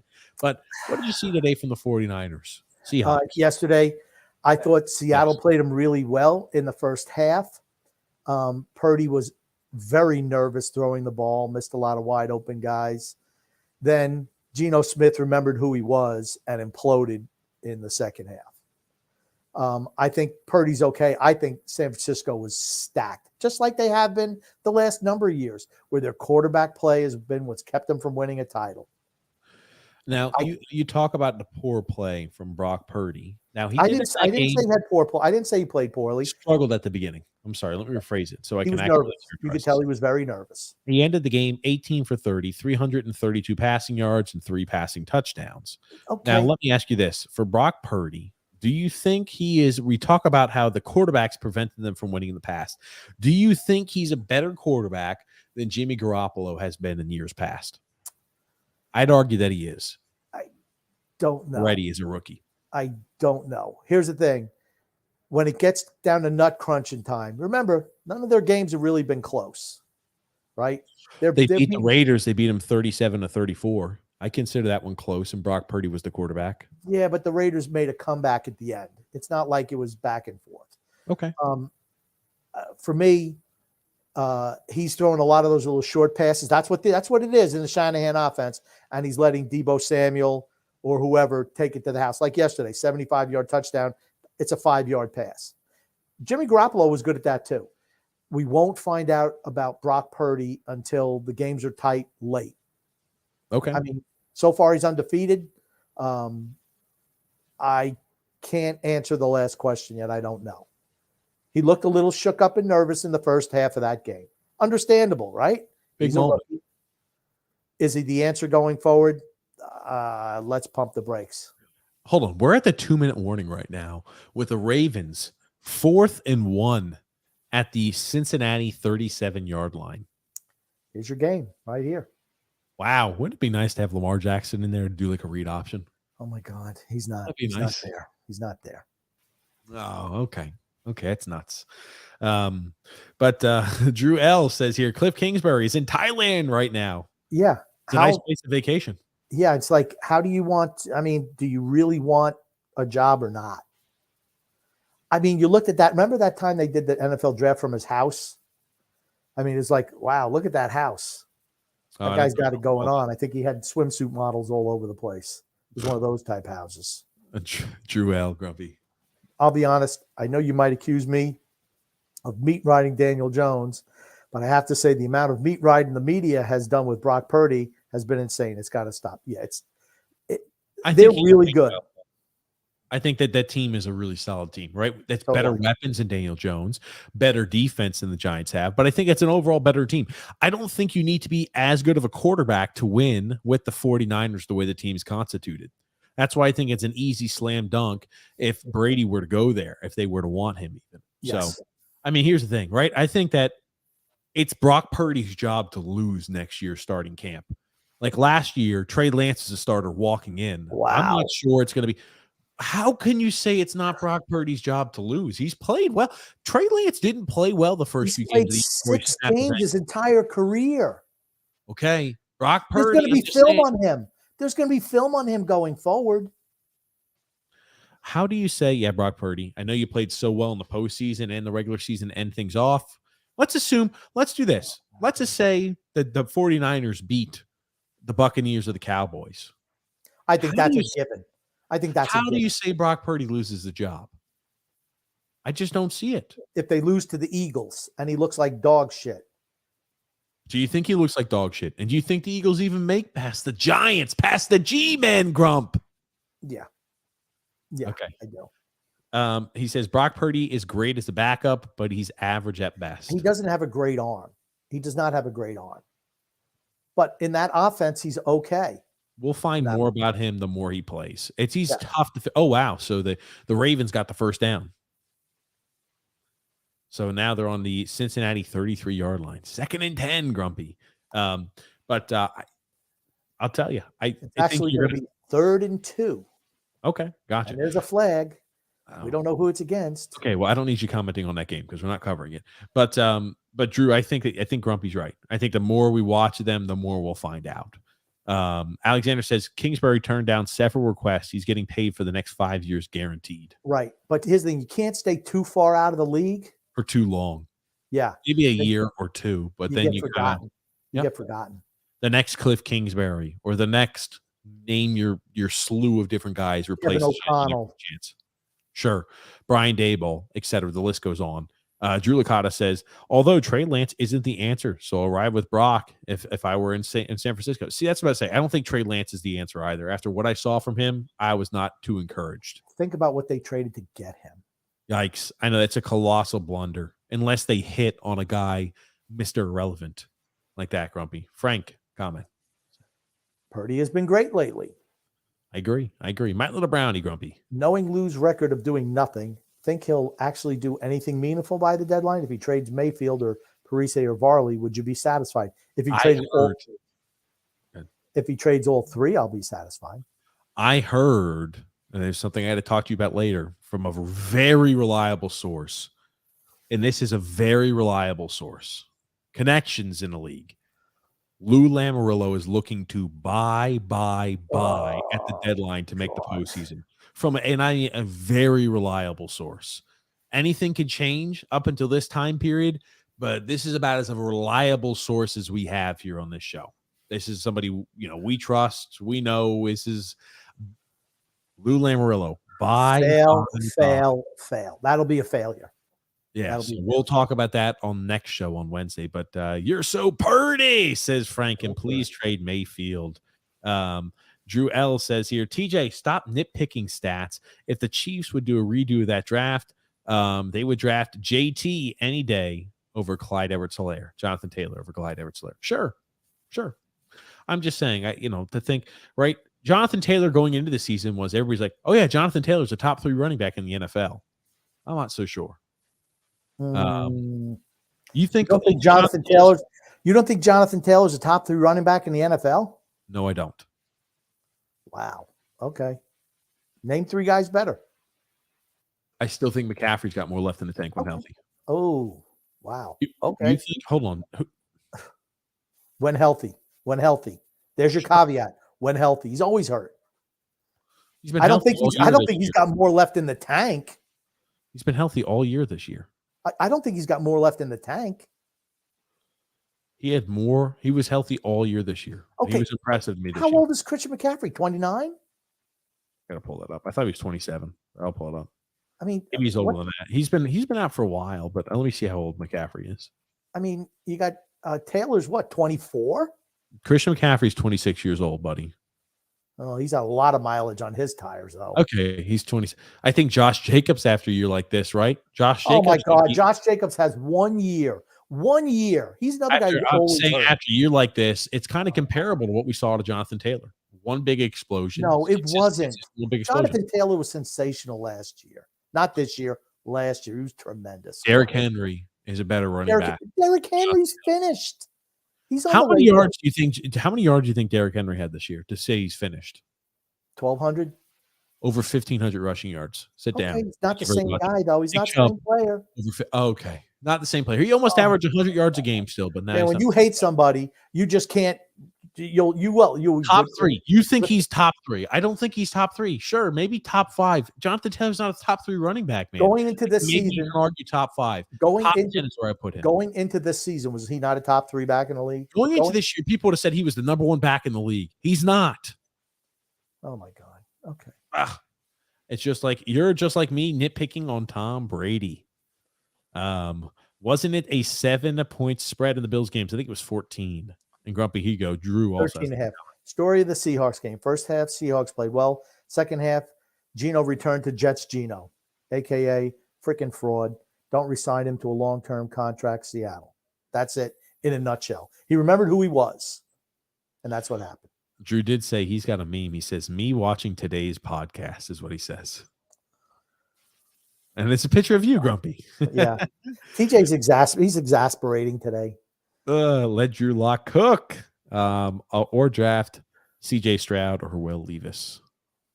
Geno's a fraud, Drew, says Frank. Oh gosh. Drew Grumpy got another comment. Jim Harbaugh just ran a QB sneak under 2-minute warning. LOL. Gotta love it. Goon Grump. TJ, you threatened last night that you were going to Betty Buy at a reasonable time. Did you burn the midnight oil or count sheep? I counted the sheep, my friend. I slept for 14 hours yesterday. Or today. Drew L says, I've been saying this for a week. I've been saying this for weeks. Pete Carroll is a quarterback's coach. He is. He is. Alexander says, check out what I just sent you on Twitter. Let me take that. Paulo C. Grumpy. Grumpy, Purdy showed me some arm against the Seahawks. I just don't think he has a great arm. That's all. I think he's a serviceable quarterback. Could he be a winner? Yeah, he could. He's a guy. I mean, their team is loaded. They're loaded. If they had a quarterback in any of the 3 previous seasons, they would have won Super Bowls. I think they're the most well-balanced team in the league. I really do. Offense, defense. All righty, here we go. He sent us something. My God, it's on TikTok. He sent us a TikTok, Grumpy. Alexander did. Paul Heyman speaking about Brock Purdy. Paul Heyman. And I serve as special counsel for your tribal chief, WWE's undisputed heavyweight champion, Roman Reigns. I am also the former advocate for the Beast, Brock. Nope. I can't show that because it's got WWE shit and that gets our stream taken down. Sorry, my friend. Anytime if something WWE pops up, they rip our stream down like nobody else's business. Sorry, Alexander. And Andrew Ellis says here, if Baltimore manages to score here, do they go for 2 or send it to overtime? You go to overtime. Got to go for overtime, right? It's 4th and 20, 6 seconds to go. Drew L says, who's the source on Lou by? Can't tell you that. Can I divulge James yeah, can't tell you the sources. James F says Josh Jacobs is better than Jonathan Taylor, says James F. True. Scooby Dooby Doo, says Frank. Scooby Dooby Who. Alexander says TJ Jonathan Taylor is a top 5 running back in the league. Running backs in order. Derrick Henry, number 1. Saquon Barkley, number 2. Jonathan Taylor, number 3, says Drew Licata. I'm telling you. But soon the best of backs will be Breece Hall and Kenneth Walker and Damon Pierce, too. All rookies. Oh, that's good. That's good. Frank Grumpy. Well, Lou's on his way out. Of course, he'll make some team ruining moves because he's a big man. Drew L. Grumpy. TJ, the people who said he was the best back in the league are the mainstream dope-ass, corn sheepus. You never listen to them. Sure, but a lot of people were saying it. And here's the thing. When you rush for 1,800 rushing yards in a season, it's tough to argue against that. And catch how many passes? How many passes did he catch? I think he only had like 300 yards receiving last year. I thought he had 66. I thought he had more than that. Okay, no big deal. Goon Grumpy. Has the location of Ray Lewis's blood-stained suit ever been located? Nope. Now, hey, man, his guys were ride or die. That's for certain. I was at that Super Bowl, and we were like a block away from where that happened. Really? Yep. Tell us a story, Grumpy. What happened, Ray Lewis? There was no story because, like I said, I was not there. We were a block away from it. Like, oh my gosh, we were right at that time. Yeah, we were right around there. Yes. Ray Lewis killed somebody, or no, Ray Lewis allegedly, or Ray Lewis's guys allegedly killed somebody. Wasn't that true, Grumpy? Tell us the story, Grumpy. My memory's hazy. That's what it was. There was a shooting. Someone was killed, and Ray Lewis was part of that group, but he got off. Hey, his friends. Hey, they couldn't time anything. It was allegedly there was a kill, there was a murder, and his friends were in there. Plausible deniability. Is that what they call it? Paul Heyman hyping Brock Purdy. It was probably going to be great, but you just couldn't show it. Paul O.C. Grumpy. But it's not the 49ers game for Purdy to go long. He just has to make short passes because the receivers are very strong after the catch. So they just need short passes. I mean, Brady would be perfect for them. He would be perfect for them. Sadly, this podcast is going to end, but We Hoopin' is about to freak out now. Yeah, We Hoopin'. He's my favorite, Grumpy. Uh-oh. That's right. The Bengals just won. Oh, no, Grumpy. I'll tell you what. Number 3 for the Ravens is going to be seeing that ball in his sleep. Right in his hands. In the end zone. 4th and 20. 8 seconds ago. They throw it deflected up in the air. Number 3, the ball hits him in both hands, and he drops it. It would have been a diving catch, but still, the ball hits you in 2 hands. You got to catch that ball. Oh, God. It's all over the place, I'm sure here. Oh, God. Hold on a second. I'm about to put it on. I'll plop it up for those who can see it. Oh, yeah. Sorry. No worries. No worries. Yeah. Just for whatever reason, the WWE just takes down every stream. But Drew L. Grumpy. It's not that Josh Jacobs was bad. Even John Gruden just didn't know how to utilize him. I think he had a really good year because it was a contract year for him. He's always dinged up too. This year he wasn't, but every year he has been dinged up every year. Showing on there, Grumpy. Andrew L. says, oh my God, number 3 could have caught that. Holy shit. True. Right in his hands. Should have caught it. That's a tough one. He should have come down with that catch. Then Drew says, Ravens just lost. I'm throwing a party. I hate the Ravens. True. James Farrell says, TJ, show the last play of the game on the screen. I'm going to do the best. I'll do the best we can. And James Farrell says, so Lamar will be back with the Ravens now? No, absolutely not. He's gone. He's done. What? Here's the thing. You think Lamar Jackson's going back to the Ravens? They're going to franchise him. They're going to franchise tag him. They're not letting him walk. You think they're going to let Lamar Jackson walk? What is that? I think they're going to trade him, Grumpy, because teams want to trade for him. Okay, he is an unrestricted free agent. They have go anywhere he wants. They have the ability to franchise him. They're going to trade him away. Or they're going to franchise and then trade him. They're going to trade. Here's the last play, by the way.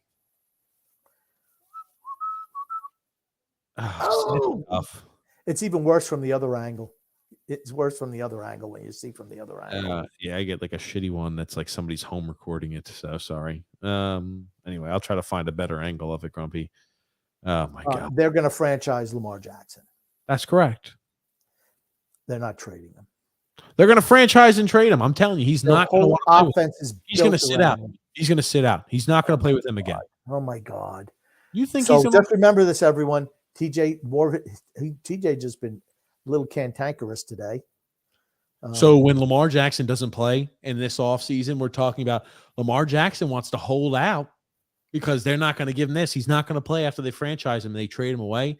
I'll just say thank you very much, Grumpy. Not only do I want the credit for that, but I want some interest on that too. What's the one thing he wanted? Guaranteed money. So he'll make $45 million guaranteed next year. You think he's going to sit out? I don't think they're going to go ahead. He's going to sit out. $45 million guaranteed next year. Okay. I think they say until I'm getting the contract I want, I'm not playing. I disagree. James Prochel was the guy who dropped the ball in the backfield. Let me see, or in the end zone. Let me see if I can pull that up. Because that Drew also says, going on the consensus, aka the so-called experts, aka we already read that one. Oh, that's why I took Henry over Eckler and JT. Okay. Enjoy Cajun, Ravens. Cancun, Cajun, Cancun, whatever. Number 3 had Rob Gronkowski on a Hail Mary flashback. Oh, my God. I'm watching the other angle. That is kind of rough. Yeah, he's got to catch that. Rochelle probably should have caught that. It was a last-second deflection, but you want that ball back. Yep. That is Grumpy. I'll zoom in for us. And another motherfucker. Why do they think, Jesus Christ, they understand the way they film these? It's got to be people putting shit on TikTok and stuff. But my God, film it the right way. TikTok and sons of guns. Look at this. He's no, he short-armed it. He short-armed it. Get those arms out. Come on, brother. Get him out there. No. Oh, Jesus Christ. Oh, now he sticks his arm out all the way. We hooping isn't freaking out. The fuck, dude. Start breaking some keyboards. TJ, what crack rocks you been smoking today? I guess big ones. Whenever you want to be classifying is it for that fit your narrative, Drew. And then Paulo C says tomorrow is gonna be the best game of the playoffs. I think it's gonna be a I don't know. You know, Tampa Bay blows. They blow. Maybe Brady can will them to a victory. They're nowhere near as talented as Dallas. They're so banged up. They got morons in the coaching staff. The whole coach staff is littered with clowns. I don't know. The only reason I even give Tampa a shot is because Brady's there. Alexander says, Grump, have you ever seen the movie called Sleepers? Never heard of the movie. Yes, I did see the movie Sleepers. It was all right. My Little Brownie says, Grump, have you ever watched any Hard Knock seasons? Yes, I have seen Hard Knock seasons. I did not watch the last couple of years at all, though. I used to watch them early on in the inception, and ever since I'm just kind of like, I've not been as interested. And I like these 3-hour-long podcasts. I like to keep them on this podcast too. Well, Drew L. Unfortunately, all great things must come to an end. I can't believe today is 3 hours. Neither can I. But we are done with the show here today. Grumpy, what do you want to say before we wrap things up? I want to say love and laughter to everyone who listens and even those who don't, from TJ and the Grumpy Old Man. Thank you, everybody, for tuning into the show. We'll be live this upcoming Thursday, 8 p.m. Eastern Standard Time. Until then, enjoy Martin Luther King Day tomorrow. Enjoy your week. We'll see you Thursday on TJ and the Grumpy Old Man. Oh, James F. says, quick, guys, do the Islanders win tomorrow? No. I think loss. Even though the Washington Capitals have lost to the Flyers in back-to-back games. Gungun says, does Todd Boyle's head coaching skill belong in the toilet bowl? No, actually, he's in Grand Central Station, like around the rim of the bottom, not even the rim. It's like, underneath where the bowl is placed, that like little shit cake stuff that is like under there because people pee on the floor and it never really gets clean. That's Todd Bowles' head coaching skills. So you're talking about like the toilet cake or like the urinal cake? No, not a urinal cake. I'm talking about urine that has fallen to the bottom and crusted up underneath the bottom of the bowl. It's like that crystallized pea shit. That's what I'm about to throw up. Yeah, I just want to show you his coaching skills. That's great show as always, guys. Thank you, Alexander. Drew L says here, as we learn, you could never get enough of TJ and the Grumpy Old Man. Thank you there, Drew. And Frank says, Bowles or Adam Gase? Who's worse? Gase. Adam Gase is worse than Todd Bowles. Yes. No, I'll take Adam Gase because I think he's going to be an offensive coordinator. You take this guy? Yep. That's why he wears the glasses. I don't blame him. Anyway, thank you so much, everybody, for tuning in. We'll see you guys here this next Thursday, 9 p.m. Eastern Standard Time. Thank you again, as always, Grumpy. My pleasure.